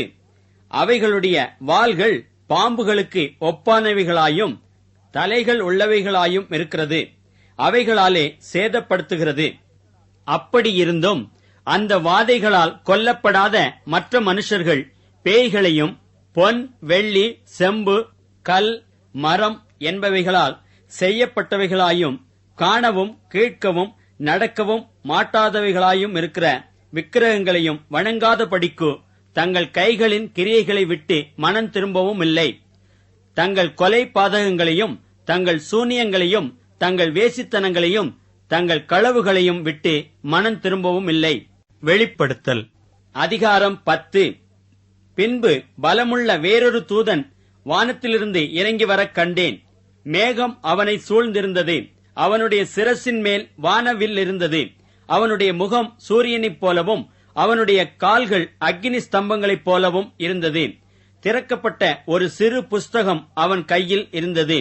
தன் வலது பாதத்தை சமுத்திரத்தின் மேலும் தன் இடது பாதத்தை பூமியின் மேலும் வைத்து சிங்கம் கர்ஜிக்கிறது போல மகா சத்தமாய் ஆர்ப்பரித்தான். அவன் ஆர்ப்பரித்த போது 7 இடிகளும் சத்தமிட்டு முழங்கின. அவ்வேழு இடிகளும் தங்கள் சத்தங்களை முழங்கின போது நான் எழுத வேண்டும் என்றிருந்தேன். அப்பொழுது 7 இடிமுழக்கங்கள் சொன்னவைகளை நீ எழுதாமல் முத்திரை போடு என்று வானத்திலிருந்து ஒரு சத்தம் உண்டாக கேட்டேன். சமுத்திரத்தின் மேலும் பூமியின் மேலும் நிற்கிறதாக நான் கண்ட தூதன் தன் கையை வானத்திற்கு நேராக உயர்த்தி, இனி காலம் செல்லாது, ஆனாலும் தேவன் தம்முடைய ஊழியக்காரராகிய தீர்க்கதரிசிகளுக்கு சுவிசேஷமாய் அறிவித்தபடி 7ஆம் தூதனுடைய சத்தத்தின் நாட்களிலே அவன் எக்காலம் ஊதப்போகிற போது தேவ ரகசியம் நிறைவேறும் என்று வானத்தையும் அதிலுள்ளவைகளையும் பூமியையும் அதிலுள்ளவைகளையும் சமுத்திரத்தையும் அதிலுள்ளவைகளையும் சிருஷ்டித்தவரும் சதா காலங்களிலும் உயிரோடு இருக்கிறவருமானவர் மேல் ஆணையிட்டுச் சொன்னான். நான் வானத்திலிருந்து பிறகு கேட்ட சத்தம் மறுபடியும் என்னுடனே பேசி, சமுத்திரத்தின் மேலும் பூமியின் மேலும் நிற்கிற தூதனுடைய கையிலிருக்கும் திறக்கப்பட்ட சிறு புஸ்தகத்தை நீ போய் வாங்கிக் கொள் என்று சொல்ல, நான் தூதனிடத்தில் போய் அந்த சிறு புஸ்தகத்தை எனக்கு தாரும் என்றேன். அதற்கு அவன், நீ இதை வாங்கி புசி, இது உன் வயிற்றுக்கு கசப்பாயிருக்கும், ஆகிலும் உன் வாய்க்கு இது தேனைப் போல மதுரமாயிருக்கும் என்றான். நான் அந்த சிறு புஸ்தகத்தை தூதனுடைய கையிலிருந்து வாங்கி அதை புசித்தேன். என் வாய்க்கு அது தேனைப் போல மதுரமாய் இருந்தது. நான் அதை புசித்தவுடனே என் வயிறு கசப்பாயிற்று. அப்பொழுது அவன் என்னை நோக்கி, நீ மறுபடியும் அநேக ஜனங்களையும் ஜாதிகளையும் பாஷைக்காரரையும் ராஜாக்களையும் குறித்து தீர்க்க தரிசனம் சொல்ல வேண்டும் என்றான். வெளிப்படுத்தல் அதிகாரம் 11. பின்பு கைக்கோலுக்கு ஒப்பான ஒரு அளவுகோல் என்னிடத்தில் கொடுக்கப்பட்டது. அப்பொழுது தேவதூதன் நின்று என்னை நோக்கி, நீ எழுந்து தேவனுடைய ஆலயத்தையும் பலிபீடத்தையும் அதில் தொழுது கொள்ளுகிறவர்களையும் அளந்து பார். ஆலயத்திற்கு புறம்பே இருக்கிற பிரகாரம் புறஜாதியாருக்கு கொடுக்கப்பட்டபடியால் அதை அளவாமல் புறம்பாக்கி போடு. பரிசுத்த நகரத்தை அவர்கள் 42 மாதமளவும் மிதிப்பார்கள். என்னுடைய 2 சாட்சிகளும் இரட்டு வஸ்திரம் முடித்துக் கொண்டிருக்கிறவர்களாய் 1260 நாளளவும் தீர்க்க தரிசனம் சொல்லும்படி அவர்களுக்கு அதிகாரம் கொடுப்பேன். பூலோகத்தின் ஆண்டவருக்கு முன்பாக நிற்கிற 2 ஒலிவ மரங்களும் 2 விளக்கு தண்டுகளும் இவர்களே. ஒருவன் அவர்களை சேதப்படுத்த மனதாயிருந்தால் அவர்களுடைய வாயிலிருந்து அக்கினி புறப்பட்டு அவர்களுடைய சத்துருக்களை பட்சிக்கும். அவர்களை சேதப்படுத்த மனதாயிருக்கிறவன் எவனோ அவன் அப்படியே கொல்லப்பட வேண்டும். அவர்கள் தீர்க்க தரிசனம் சொல்லி வருகிற நாட்களிலே மழை பெய்யாத படிக்கு வானத்தை அடைக்க அவர்களுக்கு அதிகாரம் உண்டு. அவர்கள் தண்ணீர்களை இரத்தமாக மாற்றவும் தங்களுக்கு வேண்டும் போதெல்லாம் பூமியை சகலவித வாதைகளாலும் வாதிக்கவும் அவர்களுக்கு அதிகாரம் உண்டு.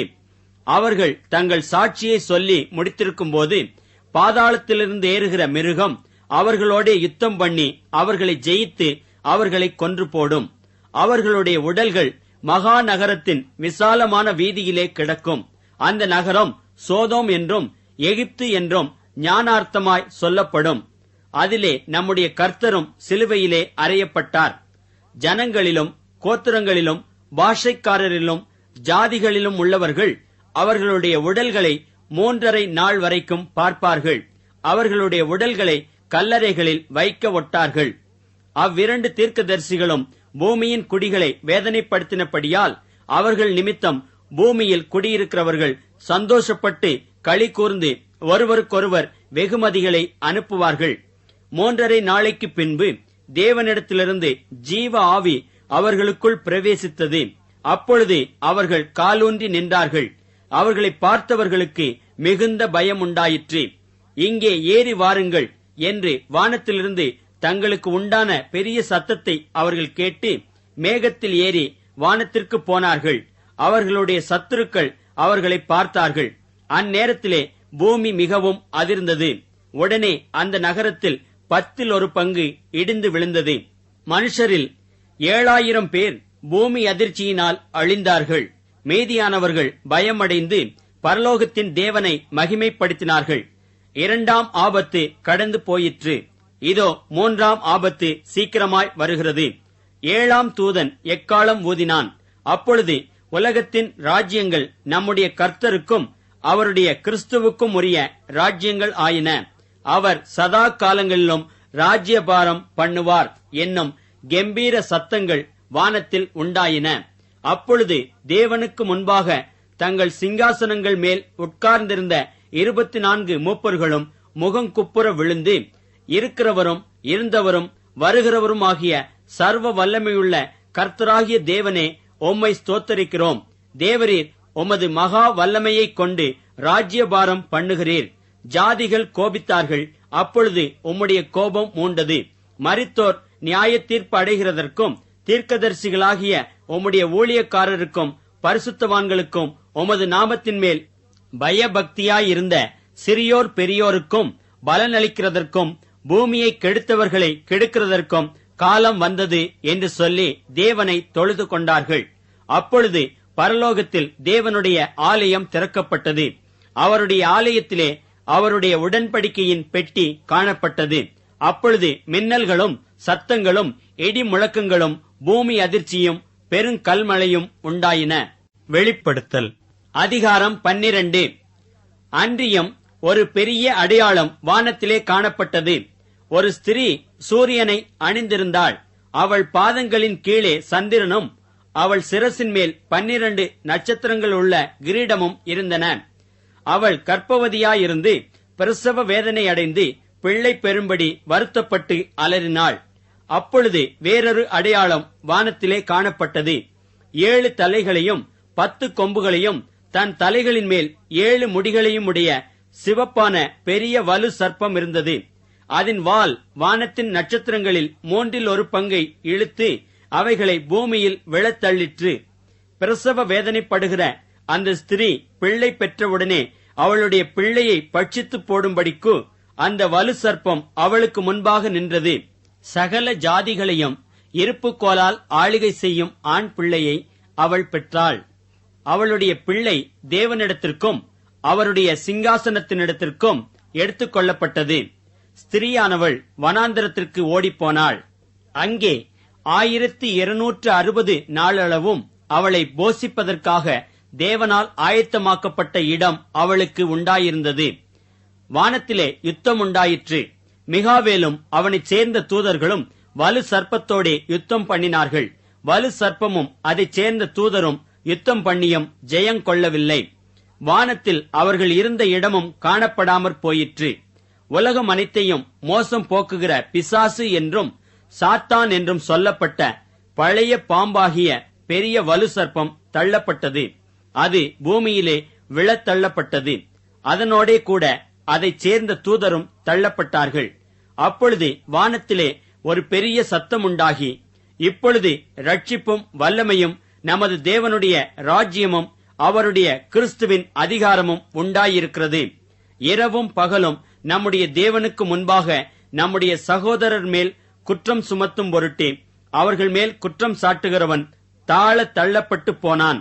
மரணம் நேரிடுகிறதா இருந்தாலும் அதற்கு தப்பும்படி தங்கள் ஜீவனையும் பாராமல் ஆட்டுக்குட்டியின் இரத்தத்தினாலும் தங்கள் சாட்சியின் வசனத்தினாலும் அவனை ஜெயித்தார்கள்.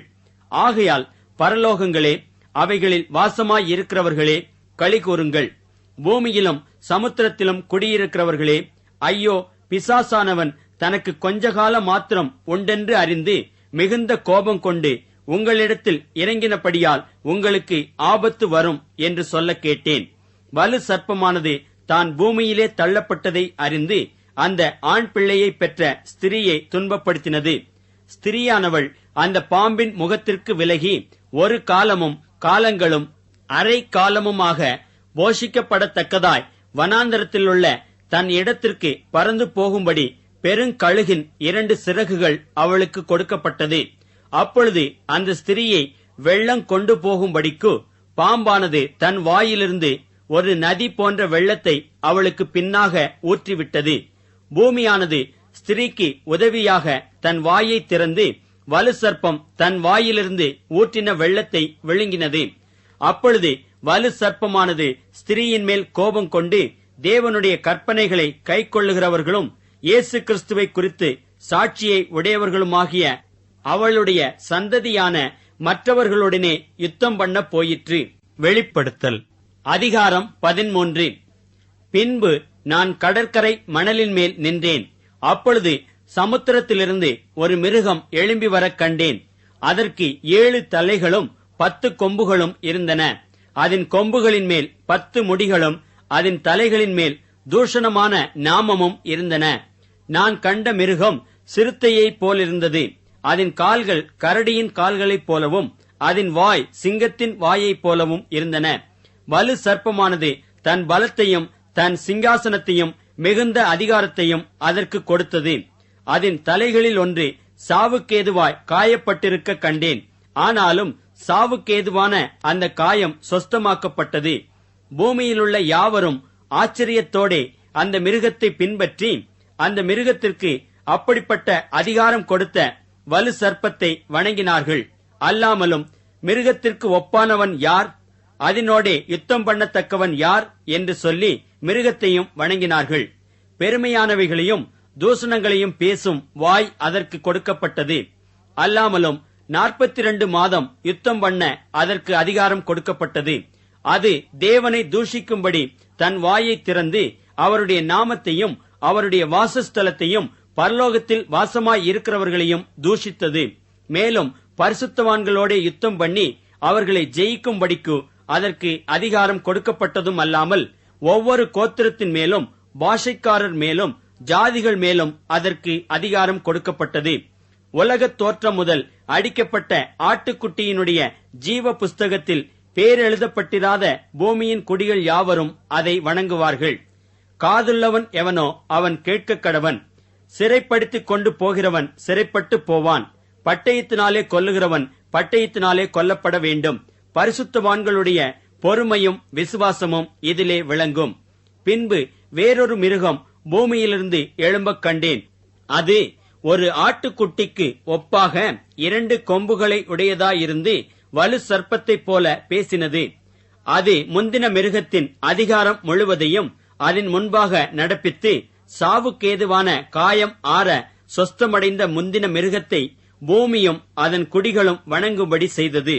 அன்றியும் அது மனுஷருக்கு முன்பாக வானத்திலிருந்து பூமியின் மேல் அக்கினியை இறங்க பண்ணத்தக்கதாக பெரிய அற்புதங்களை நடப்பித்து மிருகத்தின் முன்பாக அந்த அற்புதங்களை செய்யும்படி தனக்கு கொடுக்கப்பட்ட சத்துவத்தினாலே பூமியின் குடிகளை மோசம் போக்கி பட்டயத்தினாலே காயப்பட்டு பிழைத்த மிருகத்திற்கு ஒரு சொரூபம் பண்ண வேண்டுமென்று பூமியின் குடிகளுக்கு சொல்லிற்று. மேலும் அம்மிருகத்தின் சொரூபம் பேசத்தக்கதாகவும் மிருகத்தின் சொரூபத்தை வணங்காத யாவரையும் கொலை செய்யத்தக்கதாகவும் மிருகத்தின் சொரூபத்திற்கு ஆவியை கொடுக்கும்படி அதற்கு சத்துவம் கொடுக்கப்பட்டது. அது சிறியோர் பெரியோர் ஐசுவரியவான்கள் தரித்திரர் சுயாதீனர் அடிமைகள் இவர்கள் யாவரும் தங்கள் தங்கள் வலது கைகளிலாவது நெற்றிகளிலாவது ஒரு முத்திரையை பெறும்படிக்கும் அந்த மிருகத்தின் முத்திரையாவது அதன் நாமத்தையாவது அதன் நாமத்தின் இலக்கத்தையாவது தரித்துக் கொள்ளுகிறவன் தவிர வேறொருவனும் கொள்ளவும் விற்கவும் கூடாதபடிக்கும் செய்தது. இதிலே ஞானம் விளங்கும். அந்த மிருகத்தின் இலக்கத்தை புத்தியுடையவன் கணக்கு பார்க்க கடவன். அது மனுஷனுடைய இலக்கமாய் இருக்கிறது. அதனுடைய இலக்கம் 666. வெளிப்படுத்தல் அதிகாரம் 14. பின்பு நான் பார்த்தபோது, இதோ சீயோன் மலையின் மேல் ஆட்டுக்குட்டியானவரையும் அவரோடே கூட அவருடைய பிதாவின் நாமம் தங்கள் நெற்றிகளில் எழுதப்பட்டிருந்த 1,44,000 பேரையும் நிற்க கண்டேன். அல்லாமலும் பெருவெள்ள இரைச்சல் போலவும் பலத்த இடிமுழக்கம் போலவும் ஒரு சத்தம் வானத்திலிருந்து உண்டாக கேட்டேன். நான் கேட்ட சத்தம் சுரமண்டலக்காரர் தங்கள் சுரமண்டலங்களை வாசிக்கிற ஓசையை போலிருந்தது. அவர்கள் சிங்காசனத்திற்கு முன்பாகவும் 4 ஜீவன்களுக்கு முன்பாகவும் மூப்பர்களுக்கு முன்பாகவும் புது பாட்டை பாடினார்கள். அந்த பாட்டு பூமியிலிருந்து மீட்டுக் கொள்ளப்பட்ட 1,44,000 பேரே அல்லாமல் வேறொருவரும் கற்றுக்கொள்ளக் கூடாதிருந்தது. ஸ்திரீகளால் தங்களை கரைப்படுத்தாதவர்கள் இவர்களே, கற்புள்ளவர்கள் இவர்களே, ஆட்டுக்குட்டியானவர் எங்கே போனாலும் அவரை பின்பற்றுகிறவர்கள் இவர்களே. இவர்கள் மனுஷரிலிருந்து தேவனுக்கும் ஆட்டுக்குட்டியானவருக்கும் முதற் பலனாக மீட்டுக் கொள்ளப்பட்டவர்கள். இவர்களுடைய வாயிலே கபடம் காணப்படவில்லை. இவர்கள் தேவனுடைய சிங்காசனத்திற்கு முன்பாக மாசில்லாதவர்களாய் இருக்கிறார்கள். பின்பு வேறொரு தூதன் வானத்தின் மத்தியிலே பறக்கக் கண்டேன். அவன் பூமியில் வாசம் பண்ணுகிற சகல ஜாதிகளுக்கும், கோத்திரத்தாருக்கும், பாஷைக்காரருக்கும், ஜனக்கூட்டத்தாருக்கும் அறிவிக்கத்தக்கதாக நித்திய சுவிசேஷத்தை உடையவனாயிருந்து மிகுந்த சத்தமிட்டு, தேவனுக்கு பயந்து அவரை மகிமைப்படுத்துங்கள். அவர் நியாய தீர்ப்பு கொடுக்கும் வேளை வந்தது. வானத்தையும் பூமியையும் சமுத்திரத்தையும் நீரூற்றுகளையும் உண்டாக்கினவரையே தொழுது கொள்ளுங்கள் என்று கூறினான். வேறொரு தூதன் பின் சென்று, பாபிலோன் மகாநகரம் விழுந்தது, விழுந்தது, தன் வேசித்தனமாகிய உக்கிரமான மதுவை சகல ஜாதிகளுக்கும் குடிக்க கொடுத்தாளே என்றான். அவர்களுக்கு பின்னே 3ஆம் தூதன் வந்து மிகுந்த சத்தமிட்டு மிருகத்தையும் அதன் சொரூபத்தையும் வணங்கி தன் நெற்றியிலாவது தன் கையிலாவது அதன் முத்திரையை தரித்துக் கொள்ளுகிறவன் எவனோ அவன் தேவனுடைய கோபாக்கினை ஆகிய பாத்திரத்திலே கலப்பில்லாமல் வார்க்கப்பட்ட அவருடைய உக்கிரமாகிய மதுவை குடித்து பரிசுத்த தூதர்களுக்கு முன்பாகவும் ஆட்டுக்குட்டியானவருக்கு முன்பாகவும் அக்னியினாலும் கந்தகத்தினாலும் வாதிக்கப்படுவான். அவர்களுடைய வாதையின் புகை சதா காலங்களிலும் எழும்பும். மிருகத்தையும் அதன் சொரூபத்தையும் வணங்குகிறவர்களுக்கும் அதனுடைய நாமத்தின் முத்திரையை தரித்துக் கொள்ளுகிற எவனுக்கும் இரவும் பகலும் இளைப்பாறுதல் இராது. தேவனுடைய கற்பனைகளையும் இயேசுவின் மேலுள்ள விசுவாசத்தையும் காத்துக் கொள்ளுகிறவர்களாகிய பரிசுத்தவான்களுடைய பொறுமை இதிலே விளங்கும் என்று கூறினான். பின்பு பரலோகத்திலிருந்து ஒரு சத்தம் உண்டாக கேட்டேன். அது, கர்த்தருக்குள் மரிக்கிறவர்கள் இது முதல் பாக்கியவான்கள் என்றெழுது. அவர்கள் தங்கள் பிரயாசங்களை விட்டொழிந்து இளைப்பாறுவார்கள். அவர்களுடைய கிரியைகள் அவர்களோடே கூட போம். ஆவியானவரும் ஆம் என்று திருவுளம் பற்றுகிறார் என்று சொல்லிற்று. பின்பு நான் பார்த்தபோது, இதோ வெண்மையான மேகத்தையும் அந்த மேகத்தின் மேல் மனுஷகுமாரனுக்கு ஒப்பானவராய் தமது சிரசின் மேல் பொற்கிரீடத்தையும் தமது கையிலே கருக்குள்ள அறிவாளையும் உடைய ஒருவர் உட்கார்ந்திருக்கிறதையும் கண்டேன். அப்பொழுது வேறொரு தூதன் தேவாலயத்திலிருந்து புறப்பட்டு மேகத்தின் மேல் உட்கார்ந்திருக்கிறவரை நோக்கி, பூமியின் பயிர் முதிர்ந்தது, அறுக்கிறதற்கு காலம் வந்தது. ஆகையால் உம்முடைய அறிவாளை நீட்டி அறுத்துவிடும் என்று மிகுந்த சத்தமிட்டு சொன்னான். அப்பொழுது மேகத்தின் மேல் உட்கார்ந்தவர் தமது அறிவாளை பூமியின் மேல் நீட்டினார். பூமியின் விளைவு அறுப்புண்டது. பின்பு வேறொரு தூதனும் கருக்குள்ள அறிவாளை பிடித்துக்கொண்டு பரலோகத்திலுள்ள தேவாலயத்திலிருந்து புறப்பட்டு வந்தான். அக்னியின் மேல் அதிகாரமுள்ள வேறொரு தூதனும் பலிபீடத்திலிருந்து புறப்பட்டு வந்து கருக்குள்ள அறிவாளை பிடித்திருக்கிறவனை நோக்கி, பூமியின் திராட்சைப் பழங்கள் பழுத்திருக்கிறது, கருக்குள்ள உமது அறிவாளை நீட்டி அதன் குலைகளை அறுத்துவிடும் என்று மிகுந்த சத்தத்தோடே சொன்னான். அப்பொழுது அந்த தூதன் தன் அறிவாளை பூமியின் மேலே நீட்டி பூமியின் திராட்சைப் பழங்களை அறுத்து தேவனுடைய கோபாக்கினை என்னும் பெரிய ஆலையிலே போட்டான். நகரத்திற்கு புறம்பேயுள்ள அந்த ஆலையிலே அது மிதிக்கப்பட்டது. அந்த ஆலையிலிருந்து 1600 ஸ்தாதி தூரத்திற்கு ரத்தம் புறப்பட்டு குதிரைகளின் கடிவாளங்கள் மட்டும் பெருகி வந்தது. வெளிப்படுத்தல் அதிகாரம் 15. பின்பு வானத்திலே பெரிதும் ஆச்சரியமுமான வேறொரு அடையாளமாகிய கடைசியான 7 வாதைகளையுடைய 7 தூதரை கண்டேன். அவைகளால் தேவனுடைய கோபம் முடிகிறது. அன்றியும் அக்கினி கலந்த கண்ணாடி கடல் போன்ற ஒரு கடலையும் மிருகத்திற்கும் அதன் சொரூபத்திற்கும் அதன் முத்திரைக்கும் அதன் நாமத்தின் இலக்கத்திற்கும் உள்ளாகாமல் ஜெயங்கொண்டவர்கள் தேவ சுரமண்டலங்களை பிடித்துக்கொண்டு அந்த கண்ணாடி கடல் அருகே நிற்கிறதையும் கண்டேன். அவர்கள் தேவனுடைய ஊழியக்காரனாகிய மோசேயின் பாட்டையும் ஆட்டுக்குட்டியானவருடைய பாட்டையும் பாடி, சர்வ வல்லமையுள்ள தேவனாகிய கர்த்தாவே, தேவரீருடைய கிரியைகள் மகத்துவமும் ஆச்சரியமும் ஆனவைகள். பரிசுத்தவான்களின் ராஜாவே, தேவரீருடைய வழிகள் நீதியும் சத்தியமும் ஆனவைகள். கர்த்தாவே, யார் உமக்கு பயப்படாமலும் உமது நாமத்தை மகிமைப்படுத்தாமலும் இருக்கலாம்? தேவரீர் ஒருவரே பரிசுத்தர். எல்லா ஜாதிகளும் வந்து உமக்கு முன்பாக தொழுது கொள்வார்கள். உம்முடைய நீதியான செயல்கள் வெளியரங்கமாயின என்றார்கள். இவைகளுக்கு பின்பு நான் பார்த்தபோது, இதோ பரலோகத்திலே சாட்சியின் கூடாரமாகிய ஆலயம் திறக்கப்பட்டது. அந்த ஆலயத்திலிருந்து 7 வாதைகளையுடைய அவ்வேழு தூதர்களும் சுத்தமும் பிரகாசமுமான மெல்லிய வஸ்திரம் தரித்து மார்பருகே பொற்கச்சைகளை கட்டிக்கொண்டு புறப்பட்டார்கள். அப்பொழுது அந்த 4 ஜீவன்களில் ஒன்று சதா காலங்களிலும் உயிரோடு இருக்கிற தேவனுடைய கோபாக்கினையால் நிறைந்த பொற்கலசங்கள் 7ஐயும் அந்த 7 தூதர்களுக்கும் கொடுத்தது. அப்பொழுது தேவனுடைய மகிமையினாலும் அவருடைய வல்லமையினாலும் உண்டான புகையினாலே தேவாலயம் நிறைந்தது. 7 தூதர்களுடைய 7 வாதைகளும் முடியும் வரைக்கும் ஒருவரும் தேவாலயத்திற்குள் பிரவேசிக்க கூடாதிருந்தது. வெளிப்படுத்தல் அதிகாரம் 16. அப்பொழுது தேவாலயத்திலிருந்து உண்டான ஒரு பெரும் சத்தம் அந்த 7 தூதருடனே, நீங்கள் போய் தேவனுடைய கோப கலசங்களை பூமியின் மேல் ஊற்றுங்கள் என்று சொல்ல கேட்டேன். முதலாம் தூதன் போய் தன் கலசத்தில் உள்ளதை பூமியின் மேல் ஊற்றினான். உடனே மிருகத்தின் முத்திரையை தரித்தவர்களும் அதன் சொரூபத்தை வணங்குகிறவர்களும் ஆகிய மனுஷர்களுக்கு பொல்லாத கொடிய புண் உண்டாயிற்று. 2ஆம் தூதன் தன் கலசத்தில் உள்ளதை சமுத்திரத்திலே ஊற்றினான். உடனே அது செத்தவனுடைய இரத்தம் போலாயிற்று. சமுத்திரத்தில் உள்ள பிராணிகள் யாவும் மாண்டு போயின. 3ஆம் தூதன் தன் கலசத்தில் உள்ளதை ஆறுகளிலும் நீரூற்றுகளிலும் ஊற்றினான். உடனே அவைகள் இரத்தமாயின. அப்பொழுது தண்ணீர்களின் தூதன், இருக்கிறவரும் இருந்தவரும் பரிசுத்தருமாகிய தேவரீர் இப்படி நியாயம் தீர்க்க நீதியுள்ளவராய் இருக்கிறீர். அவர்கள் பரிசுத்தவான்களுடைய இரத்தத்தையும் தீர்க்கதரிசிகளுடைய இரத்தத்தையும் சிந்தினபடியினால் இரத்தத்தையே அவர்களுக்கு குடிக்க கொடுத்தீர். அதற்கு பாத்திரராய் இருக்கிறார்கள் என்று சொல்ல கேட்டேன்.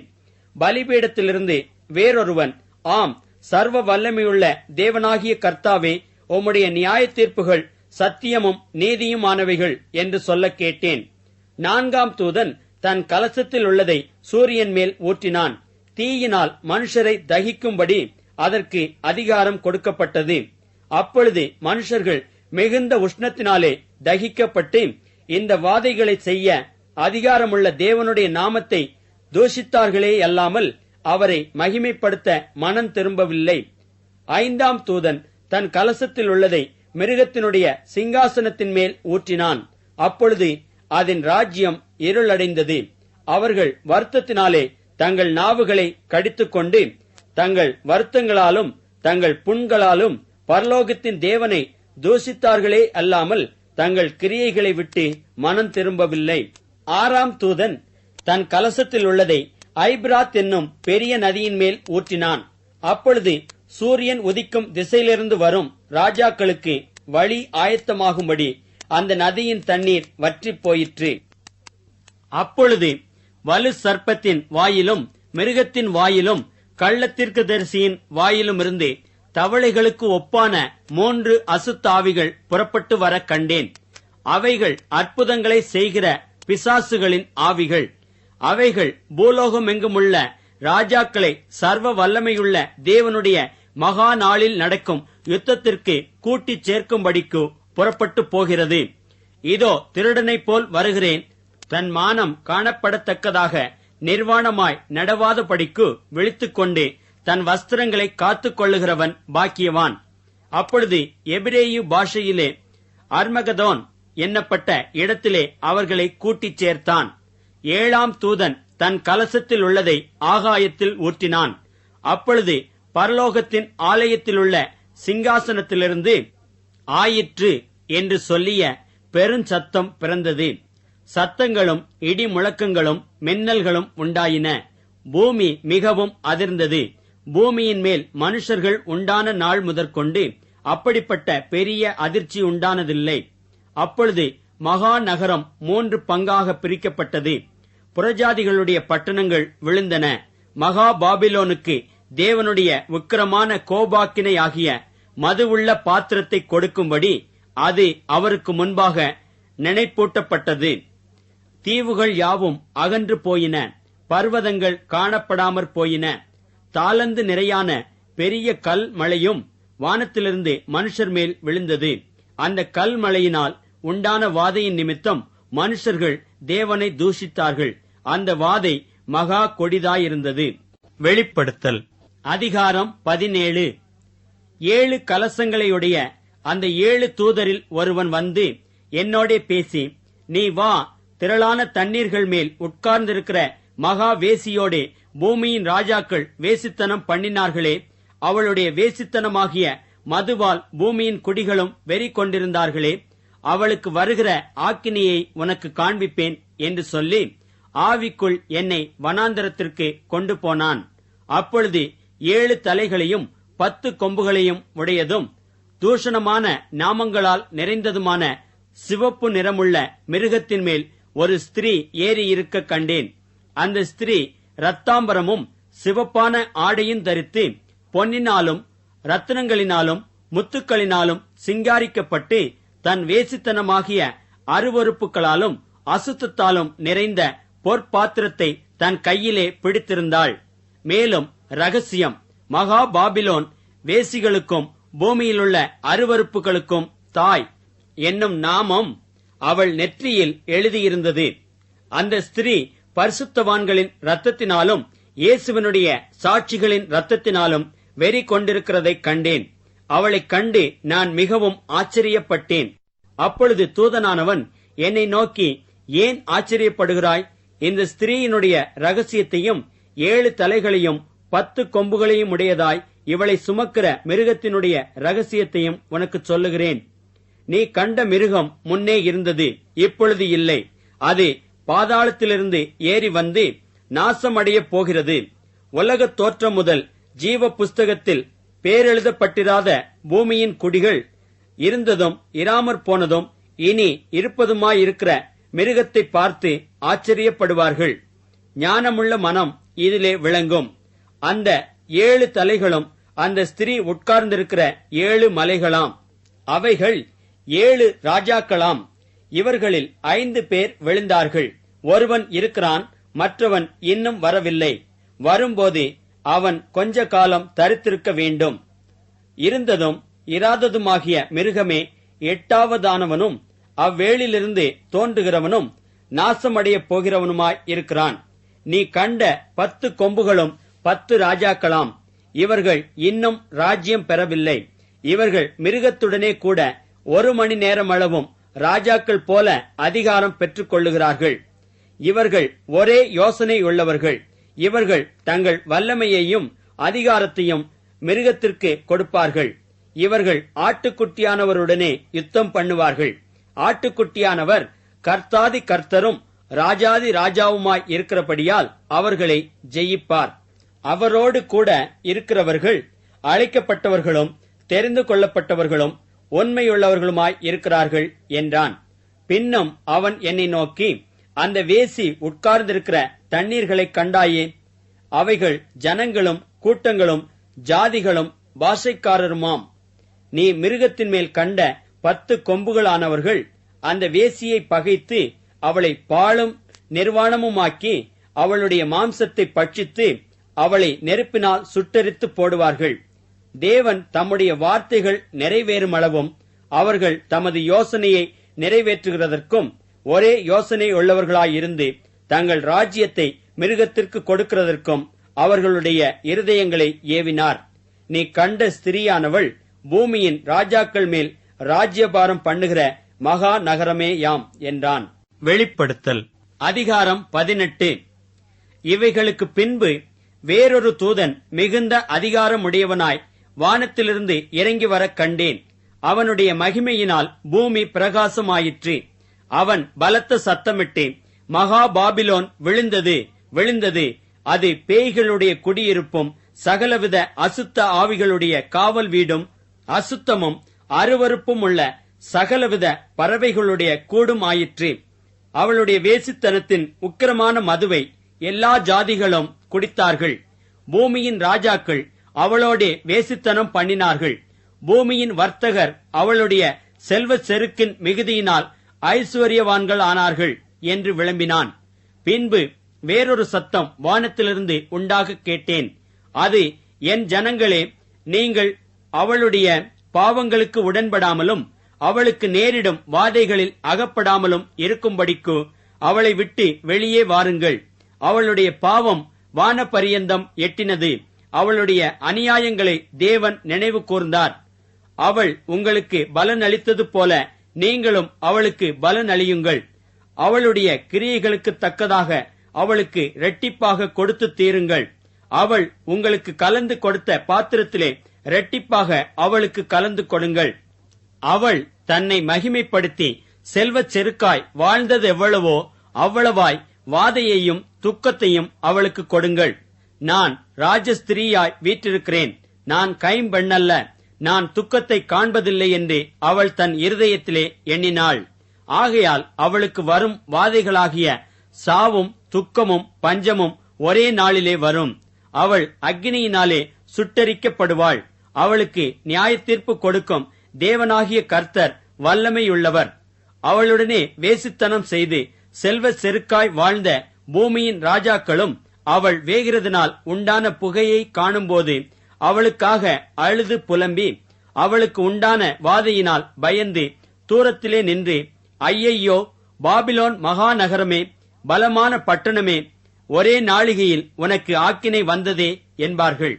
பூமியின் வர்த்தகர்களும் தங்கள் தங்கள் சரக்குகளாகிய பொன்னையும் வெள்ளியையும் ரத்தினங்களையும் முத்துக்களையும் சல்லாவையும் இரத்தாம்பரத்தையும் பட்டாடைகளையும் சிவப்பாடைகளையும் சகலவித வாசனை கட்டைகளையும் தந்தத்தினால் செய்திருக்கிற சகலவித வஸ்துக்களையும் விலையுயர்ந்த மரத்தினாலும் வெண்கலத்தினாலும் இரும்பினாலும் வெள்ளை கல்லினாலும் செய்திருக்கிற சகலவித வஸ்துக்களையும் லவங்கப்பட்டையையும் தூப வர்க்கங்களையும் தைலங்களையும் சாம்பிராணியையும் திராட்சரசத்தையும் எண்ணெயையும் மெல்லிய மாவையும் கோதுமையையும் மாடுகளையும் ஆடுகளையும் குதிரைகளையும் ரதங்களையும் அடிமைகளையும் மனுஷருடைய ஆத்துமாக்களையும் இனி கொள்வார் இல்லாதபடியால் அவளுக்காக அழுது புலம்புவார்கள். உன் ஆத்துமா இச்சித்த பல வர்க்கங்கள் உன்னை விட்டு நீங்கிப் போயின. கொழுமையானவைகளும் சம்பிரமமானவைகளும் உன்னை விட்டு நீங்கிப் போயின. நீ அவைகளை இனி காண்பதில்லை. இப்படிப்பட்டவைகளைக் கொண்டு வர்த்தகம் பண்ணி அவளால் ஐஸ்வர்யவான்கள் ஆனவர்கள் அவளுக்கு உண்டான வாதையினால் பயந்து தூரத்திலே நின்று, ஐயையோ, சல்லாவும் இரத்தாம்பரமும் சிவப்பாடையும் தரித்து பொன்னினாலும் ரத்தினங்களினாலும் முத்துக்களினாலும் சிங்காரிக்கப்பட்டிருந்த மகா நகரமே, ஒரு நாளிகையிலே இவ்வளவு ஐஸ்வர்யமும் அழிந்து போயிற்றே என்று சொல்லி அழுது துக்கிப்பார்கள். மாலுமிகள் யாவரும், கப்பல்களில் யாத்திரை பண்ணுகிறவர்கள் யாவரும், கப்பல் ஆட்களும், சமுத்திரத்திலே தொழில் செய்கிற யாவரும் தூரத்திலே நின்று அவள் வேகிறதினால் உண்டான புகையை பார்த்து, இந்த மகா நகரத்திற்கு ஒப்பான நகரம் உண்டோ என்று சத்தமிட்டு தங்கள் தலைகள் மேல் புழுதியை போட்டுக்கொண்டு, ஐயையோ, மகா நகரமே, சமுத்திரத்திலே கப்பல்களையுடைய அனைவரும் இவளுடைய உச்சிதமான சம்பூரணத்தினால் ஐஸ்வர்யவான்கள் ஆனார்களே, ஒரு நாளிகையிலே இவள் பாழாய் போனாளே என்று அழுது துக்கித்து ஓலமிடுவார்கள். பரலோகமே, பரிசுத்தவான்களாகிய அப்போஸ்தலர்களே, தீர்க்கதரிசிகளே, அவளை குறித்து களி கூறுங்கள். உங்கள் நிமித்தம் தேவன் அவளை நியாயம் தீர்த்தாரே என்று தூதன் சொன்னான். அப்பொழுது பலமுள்ள தூதன் ஒருவன் பெரிய ஏந்திர கல்லையொத்த ஒரு கல்லை எடுத்து சமுத்திரத்திலே எறிந்து, இப்படியே பாபிலோன் மகாநகரம் வேகமாய் தள்ளுண்டு இனி ஒருபோதும் காணப்படாமற் போகும். சுரமண்டலக்காரரும் கீதவாத்தியக்காரரும் நாகசுரக்காரரும் எக்காலக்காரருமானவர்களுடைய சத்தம் இனி உன்னிடத்தில் கேட்கப்படுவதும் இல்லை. எந்த தொழிலாளியும் இனி உன்னிடத்தில் காணப்படுவதும் இல்லை. ஏந்திர சத்தம் இனி உன்னிடத்தில் கேட்கப்படுவதும் இல்லை. விளக்கு வெளிச்சம் இனி உன்னிடத்தில் பிரகாசிப்பதும் இல்லை. மணவாளனும் மணவாட்டியுமானவர்களுடைய சத்தம் இனி உன்னிடத்தில் கேட்கப்படுவதும் இல்லை. உன் வர்த்தகர் பூமியில் பெரியோர்களாய் இருந்தார்களே, உன் சூனியத்தால் எல்லா ஜாதிகளும் மோசம் போனார்களே. தீர்க்கதரிசிகளுடைய இரத்தமும் பரிசுத்தவான்களுடைய இரத்தமும் பூமியில் கொல்லப்பட்ட அனைவருடைய இரத்தமும் அவளிடத்தில் காணப்பட்டது என்று விளம்பினான். வெளிப்படுத்தல் அதிகாரம் 19. இவைகளுக்கு பின்பு பரலோகத்தில் திரளான ஜனக்கூட்டம் இடுகிற ஆரவாரத்தை கேட்டேன். அவர்கள் அல்லேலூயா, இரட்சணியமும் மகிமையும் கனமும் வல்லமையும் நம்முடைய தேவனாகிய கர்த்தருக்கே உரியது. அவருடைய நியாய தீர்ப்புகள் சத்தியமும் நீதியுமானவைகள். தன் வேசித்தனத்தினால் பூமியை கெடுத்த மகா வேசிக்கு அவர் நியாய தீர்ப்பு கொடுத்து தம்முடைய ஊழியக்காரரின் இரத்தத்திற்காக அவளிடத்தில் பழி வாங்கினாரே என்றார்கள். மறுபடியும் அவர்கள் அல்லேலூயா என்று சொல்லி ஆர்ப்பரித்தார்கள். அவளுடைய புகை என்றென்றைக்கும் எழும்புகிறது என்றார்கள். 24 மூப்பர்களும் 4 ஜீவன்களும் வணக்கமாய் விழுந்து ஆமென் அல்லேலூயா என்று சொல்லி சிங்காசனத்தின் மேல் வீற்றிருக்கும் தேவனை தொழுது கொண்டார்கள். மேலும் நமது தேவனுடைய ஊழியக்காரரே, அவருக்கு பயப்படுகிற சிறியோரும் பெரியோருமானவர்களே, நீங்கள் யாவரும் அவரை துதியுங்கள் என்று ஒரு சத்தம் சிங்காசனத்திலிருந்து பிறந்தது. அப்பொழுது திரளான ஜனங்கள் இடும் ஆரவாரம் போலவும் பெருவெள்ள இரைச்சல் போலவும் பலத்த இடிமுழக்கம் போலவும் ஒரு சத்தம் உண்டாகி, அல்லேலூயா, சர்வ வல்லமையுள்ள தேவனாகிய கர்த்தர் ராஜ்யபாரம் பண்ணுகிறார். நாம் சந்தோஷப்பட்டு களி கூர்ந்து அவருக்கு துதி செலுத்த கடவோம். ஆட்டுக்குட்டியானவருடைய கலியாணம் வந்தது, அவருடைய மனைவி தன்னை ஆயத்தம் பண்ணினாள் என்று சொல்ல கேட்டேன். சுத்தமும் பிரகாசமுமான மெல்லிய வஸ்திரம் தரித்துக் கொள்ளும்படி அவளுக்கு அளிக்கப்பட்டது. அந்த மெல்லிய வஸ்திரம் பரிசுத்தவான்களுடைய நீதிகளே. பின்னும் அவன் என்னை நோக்கி, ஆட்டுக்குட்டியானவரின் கல்யாண விருந்துக்கு அழைக்கப்பட்டவர்கள் பாக்கியவான்கள் என்றெழுது என்றான். மேலும் இவைகள் தேவனுடைய சத்தியமான வசனங்கள் என்று என்னுடனே சொன்னான். அப்பொழுது அவனை வணங்கும்படி அவனுடைய பாதத்தில் விழுந்தேன். அவன் என்னை நோக்கி, இப்படி செய்யாதபடிக்கு பார், உன்னோடும் இயேசுவை குறித்து சாட்சியிட்ட உன் சகோதரரோடும் கூட நானும் ஒரு ஊழியக்காரன். தேவனை தொழுதுகொள். இயேசுவை பற்றின சாட்சி தீர்க்க தரிசனத்தின் ஆவியாயிருக்கிறது என்றான். பின்பு பரலோகம் திறந்திருக்க கண்டேன். இதோ ஒரு வெள்ளை குதிரை காணப்பட்டது. அதின்மேல் ஏறி இருந்தவர் உண்மையும் சத்தியமும் உள்ளவர் எண்ணப்பட்டவர்.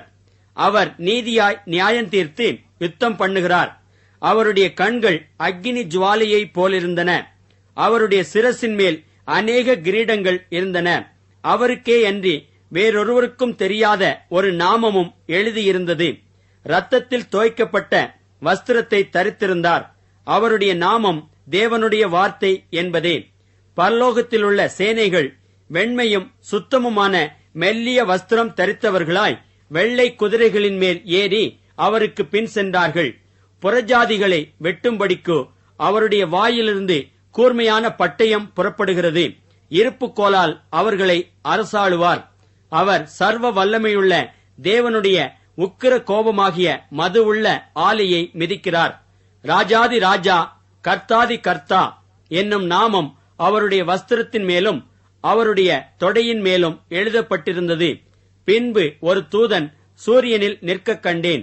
அவன் வானத்தின் மத்தியில் பறக்கிற சகல பறவைகளையும் பார்த்து, நீங்கள் ராஜாக்களின் மாம்சத்தையும் சேனை தலைவர்களின் மாம்சத்தையும் பலவான்களின் மாம்சத்தையும் குதிரைகளின் மாம்சத்தையும் அவைகளின் மேல் ஏறி இருக்கிறவர்களின் மாம்சத்தையும் சுயாதீனர், அடிமைகள், சிறியோர், பெரியோர் இவர்கள் எல்லாருடைய மாம்சத்தையும் பட்சிக்கும்படிக்கு மகாதேவன் கொடுக்கும் விருந்துக்கு கூடி வாருங்கள் என்று மிகுந்த சத்தத்தோடே கூப்பிட்டான்.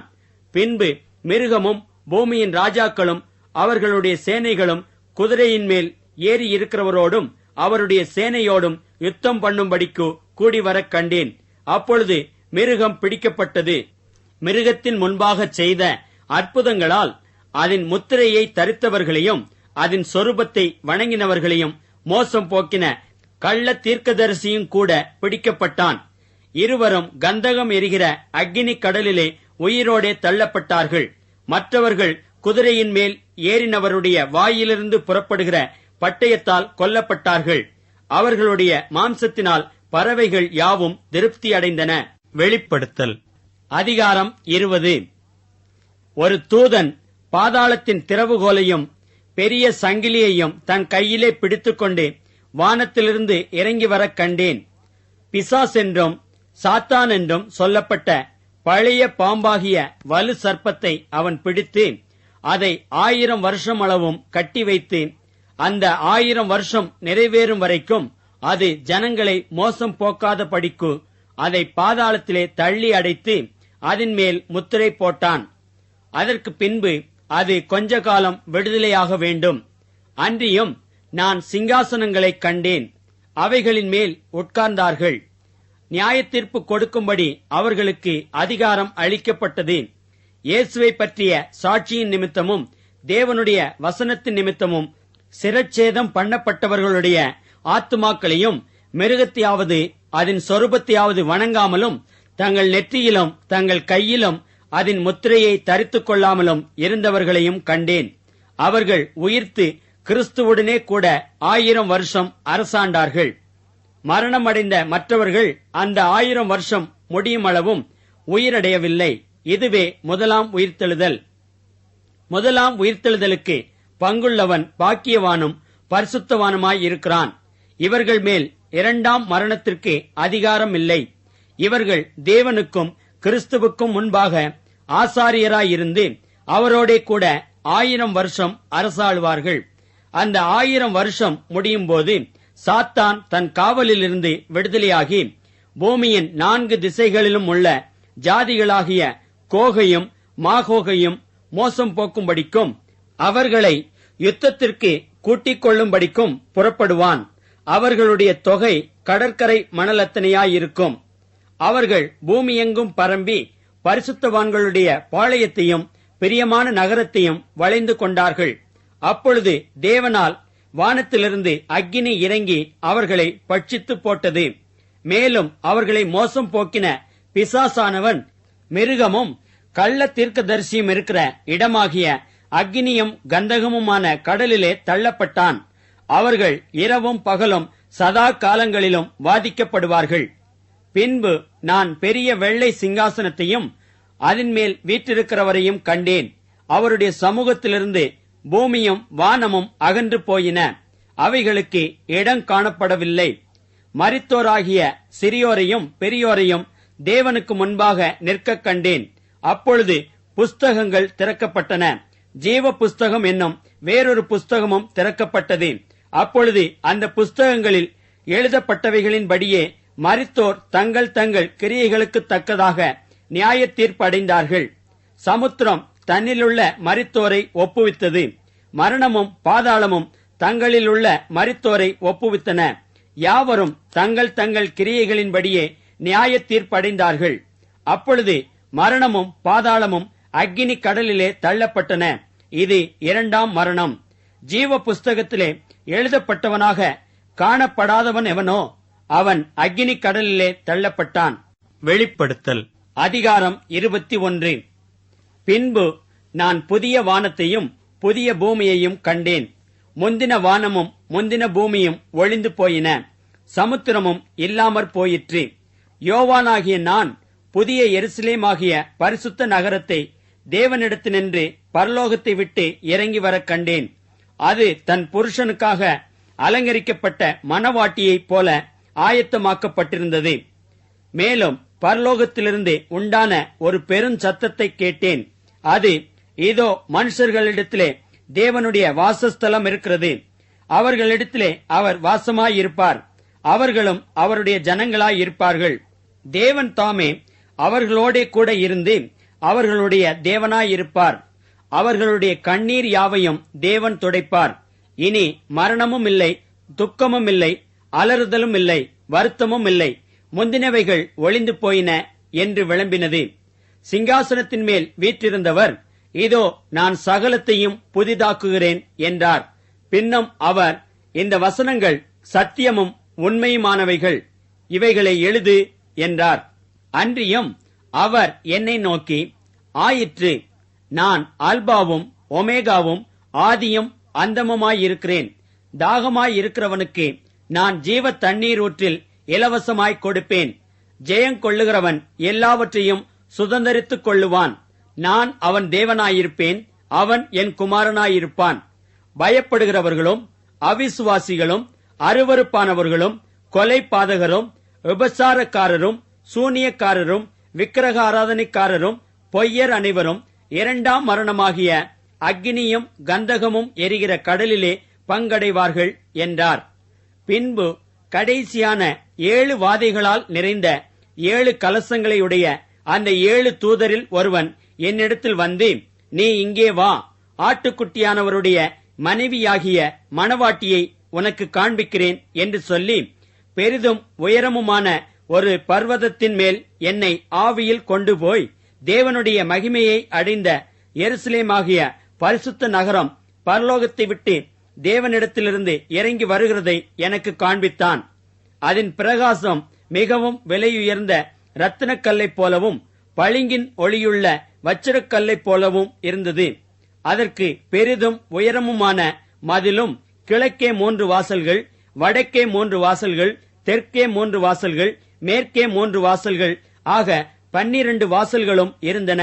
வாசல்களின் அருகே 12 தூதர்கள் இருந்தார்கள். அந்த வாசல்களின் மேல் இஸ்ரவேல் சந்ததியாராகிய 12 கோத்திரத்தாருடைய நாமங்களும் எழுதப்பட்டிருந்தன. நகரத்தின் மதிலுக்கு 12 அஸ்திபார கற்கள் இருந்தன. அவைகள் மேல் ஆட்டுக்குட்டியானவருடைய 12 அப்போஸ்தலரின் 12 நாமங்களும் பதிந்திருந்தன. என்னுடனே பேசினவன் நகரத்தையும் அதன் வாசல்களையும் அதன் மதிலையும் அளக்கிறதற்கு ஒரு பொற்கோலை பிடித்திருந்தான். அந்த நகரம் சதுரமாயிருந்தது, அதன் அகலமும் நீளமும் சமமாயிருந்தது. அவன் அந்த கோலினால் நகரத்தை அளந்தான். அது 12,000 ஸ்தாதி அளவாயிருந்தது. அதன் நீளமும் அகலமும் உயரமும் சமமாயிருந்தது. அவன் அதன் மதிலை அளந்தபோது அது தூதனுடைய அளவாகிய மனுஷ அளவின்படியே 144 முழமாயிருந்தது. அதன் மதில் வச்சிரக்கல்லால் கட்டப்பட்டிருந்தது. நகரம் தெளிந்த பளிங்குக்கு ஒப்பான சுத்த பொன்னாயிருந்தது. நகரத்து மதில்களின் அஸ்திபாரங்கள் சகலவித ரத்தினங்களினாலும் அலங்கரிக்கப்பட்டிருந்தன. முதலாம் அஸ்திபாரம் வச்சிரக்கல், 2வது இந்திர நீலம், 3வது சந்திரகாந்தம், 4வது மரகதம், 5வது கோமேதகம், 6வது பதுமராகம், 7வது சுவர்ண ரத்தினம், 8வது படிக பச்சை, 9வது புஷ்பராகம், 10வது வைடூரியம், 11வது சுனீரம், 12வது சுகந்தி. இவைகளே 12 வாசல்களும் 12 முத்துக்களாயிருந்தன. ஒவ்வொரு வாசலும் ஒவ்வொரு முத்தாயிருந்தது. நகரத்தின் வீதி தெளிவுள்ள பளிங்கு போல சுத்த பொன்னாயிருந்தது. அதிலே தேவாலயத்தை நான் காணவில்லை. சர்வ வல்லமையுள்ள தேவனாகிய கர்த்தரும் ஆட்டுக்குட்டியானவருமே அதற்கு ஆலயம். நகரத்திற்கு வெளிச்சம் கொடுக்க சூரியனும் சந்திரனும் அதற்கு வேண்டுவதில்லை. தேவனுடைய மகிமையே அதை பிரகாசிப்பித்தது. ஆட்டுக்குட்டியானவரே அதற்கு விளக்கு. ரட்சிக்கப்படுகிற ஜனங்கள் அதன் வெளிச்சத்திலே நடப்பார்கள். பூமியின் ராஜாக்கள் தங்கள் மகிமையையும் கனத்தையும் அதற்குள்ளே கொண்டு வருவார்கள். அங்கே இராக்காலம் இல்லாதபடியால் அதன் வாசல்கள் பகலில் அடைக்கப்படுவதே இல்லை. உலகத்தாருடைய மகிமையையும் கனத்தையும் அதற்குள்ளே கொண்டு வருவார்கள். தீட்டுள்ளதும் அருவருப்பையும் பொய்யையும் நடப்பிக்கிறதுமாகிய ஒன்றும் அதில் பிரவேசிப்பதில்லை. ஆட்டுக்குட்டியானவரின் ஜீவ புஸ்தகத்தில் எழுதப்பட்டவர்கள் மாத்திரம் அதில் பிரவேசிப்பார்கள். வெளிப்படுத்தல் அதிகாரம் 22. பின்பு பளிங்கை போல் தெளிவான ஜீவ தண்ணீருள்ள சுத்தமான நதி தேவனும் ஆட்டுக்குட்டியானவரும் இருக்கிற சிங்காசனத்திலிருந்து புறப்பட்டு வருகிறதை எனக்கு காண்பித்தான். நகரத்து வீதியின் மத்தியிலும் நதியின் இரு கரையிலும் 12 விதமான கனிகளைத் தரும் ஜீவ விருட்சம் இருந்தது. அது மாதந்தோறும் தன் கனியை கொடுக்கும். அந்த விருட்சத்தின் இலைகள் ஜனங்கள் ஆரோக்கியம் அடைகிறதற்கு ஏதுவானவைகள். இனி ஒரு சாபமும் இராது. தேவனும் ஆட்டுக்குட்டியானவரும் இருக்கிற சிங்காசனம் அதில் இருக்கும். அவருடைய ஊழியக்காரர் அவரை சேவித்து அவருடைய சமூகத்தை தரிசிப்பார்கள். அவருடைய நாமம் அவர்களுடைய நெற்றிகளில் இருக்கும். அங்கே இராக்காலம் இராது. விளக்கும் சூரியனுடைய வெளிச்சமும் அவர்களுக்கு வேண்டுவதில்லை. தேவனாகிய கர்த்தரே அவர்கள் மேல் பிரகாசிப்பார். அவர்கள் சதா காலங்களிலும் அரசாளுவார்கள். பின்பு அவர் என்னை நோக்கி, இந்த வசனங்கள் உண்மையும் சத்தியமுமானவைகள், சீக்கிரமாய் சம்பவிக்க வேண்டியவைகளை தம்முடைய ஊழியக்காரருக்கு காண்பிக்கும் பொருட்டு பரிசுத்த தீர்க்கதரிசிகளின் கர்த்தராகிய தேவனானவர் தம்முடைய தூதனை அனுப்பினார். இதோ சீக்கிரமாய் வருகிறேன். இந்த புஸ்தகத்தில் உள்ள தீர்க்க தரிசன வசனங்களை கைக்கொள்ளுகிறவன் பாக்கியவான் என்றார். யோவானாகிய நானே இவைகளை கண்டும் கேட்டும் இருந்தேன். நான் கேட்டு கண்டபோது இவைகளை எனக்கு காண்பித்த தூதனை வணங்கும்படி அவன் பாதத்தில் விழுந்தேன். அதற்கு அவன், நீ இப்படி செய்யாதபடிக்கு பார், உன்னோடும் உன் சகோதரரோடும் தீர்க்கதரிசிகளோடும் இந்த புஸ்தகத்தின் வசனங்களை கைக்கொள்ளுகிறவர்களோடும் கூட நானும் ஒரு ஊழியக்காரன், தேவனை தொழுதுகொள் என்றான். பின்னும் அவர் என்னை நோக்கி, இந்த புஸ்தகத்தில் உள்ள தீர்க்க தரிசன வசனங்களை முத்திரை போட வேண்டாம், காலம் சமீபமாயிருக்கிறது. அநியாயம் செய்கிறவன் இன்னும் அநியாயம் செய்யட்டும், அசுத்தமாய் இருக்கிறவன் இன்னும் அசுத்தமாய் இருக்கட்டும், நீதியுள்ளவன் இன்னும் நீதி செய்யட்டும், பரிசுத்தமுள்ளவன் இன்னும் பரிசுத்தமாகட்டும். இதோ சீக்கிரமாய் வருகிறேன். அவனவனுடைய கிரியைகளின்படி அவனவனுக்கு நான் அளிக்கும் பலன் என்னோடே கூட வருகிறது. நான் அல்பாவும் ஒமேகாவும் ஆதியும் அந்தமும் முந்தினவரும் பிந்தினவருமாயிருக்கிறேன். ஜீவ விருட்சத்தின் மேல் அதிகாரம் உள்ளவர்களாவதற்கும் வாசல்கள் வழியாய் நகரத்திற்குள் பிரவேசிப்பதற்கும் அவருடைய கற்பனைகளின்படி செய்கிறவர்கள் பாக்கியவான்கள். நாய்களும் சூனியக்காரரும் உபசாரக்காரரும் கொலைபாதகரும் விக்கிரகாராதனைக்காரரும் பொய்யை விரும்பி அதன்படி செய்கிற யாவரும் புறம்பே இருப்பார்கள். சபைகளில் இவைகளை உங்களுக்கு சாட்சியாக அறிவிக்கும்படிக்கு இயேசுவாகிய நான் என் தூதனை அனுப்பினேன். நான் தாவீதின் வேரும் சந்ததியும் பிரகாசமுள்ள விடி வெள்ளி நட்சத்திரமுமாய் இருக்கிறேன் என்றார். ஆவியும் மணவாட்டியும் வா என்கிறார்கள். கேட்கிறவனும் வா என்பானாக. தாகமாயிருக்கிறவன் வரக்கடவன். விருப்பமுள்ளவன் ஜீவ தண்ணீரை இலவசமாய் வாங்கிக் கொள்ள கடவன். இந்த புஸ்தகத்தில் உள்ள தீர்க்க தரிசன வசனங்களை கேட்கிற யாவருக்கும் நான் சாட்சியாக எச்சரிக்கிறதாவது, ஒருவன் இவைகளோடு எதையாகிலும் கூட்டினால் இந்த புஸ்தகத்தில் எழுதியிருக்கிற வாதைகளை தேவன் அவன் மேல் கூட்டுவார். ஒருவன் இந்த தீர்க்க தரிசன புஸ்தகத்தின் வசனங்களிலிருந்து எதையாகிலும் எடுத்து போட்டால் ஜீவ புஸ்தகத்திலிருந்தும் பரிசுத்த நகரத்திலிருந்தும் இந்த புஸ்தகத்தில் எழுதப்பட்டவைகளிலிருந்தும் அவனுடைய பங்கை தேவன் எடுத்து போடுவார். இவைகளை சாட்சியாக அறிவிக்கிறவர் மெய்யாகவே நான் சீக்கிரமாய் வருகிறேன் என்கிறார்.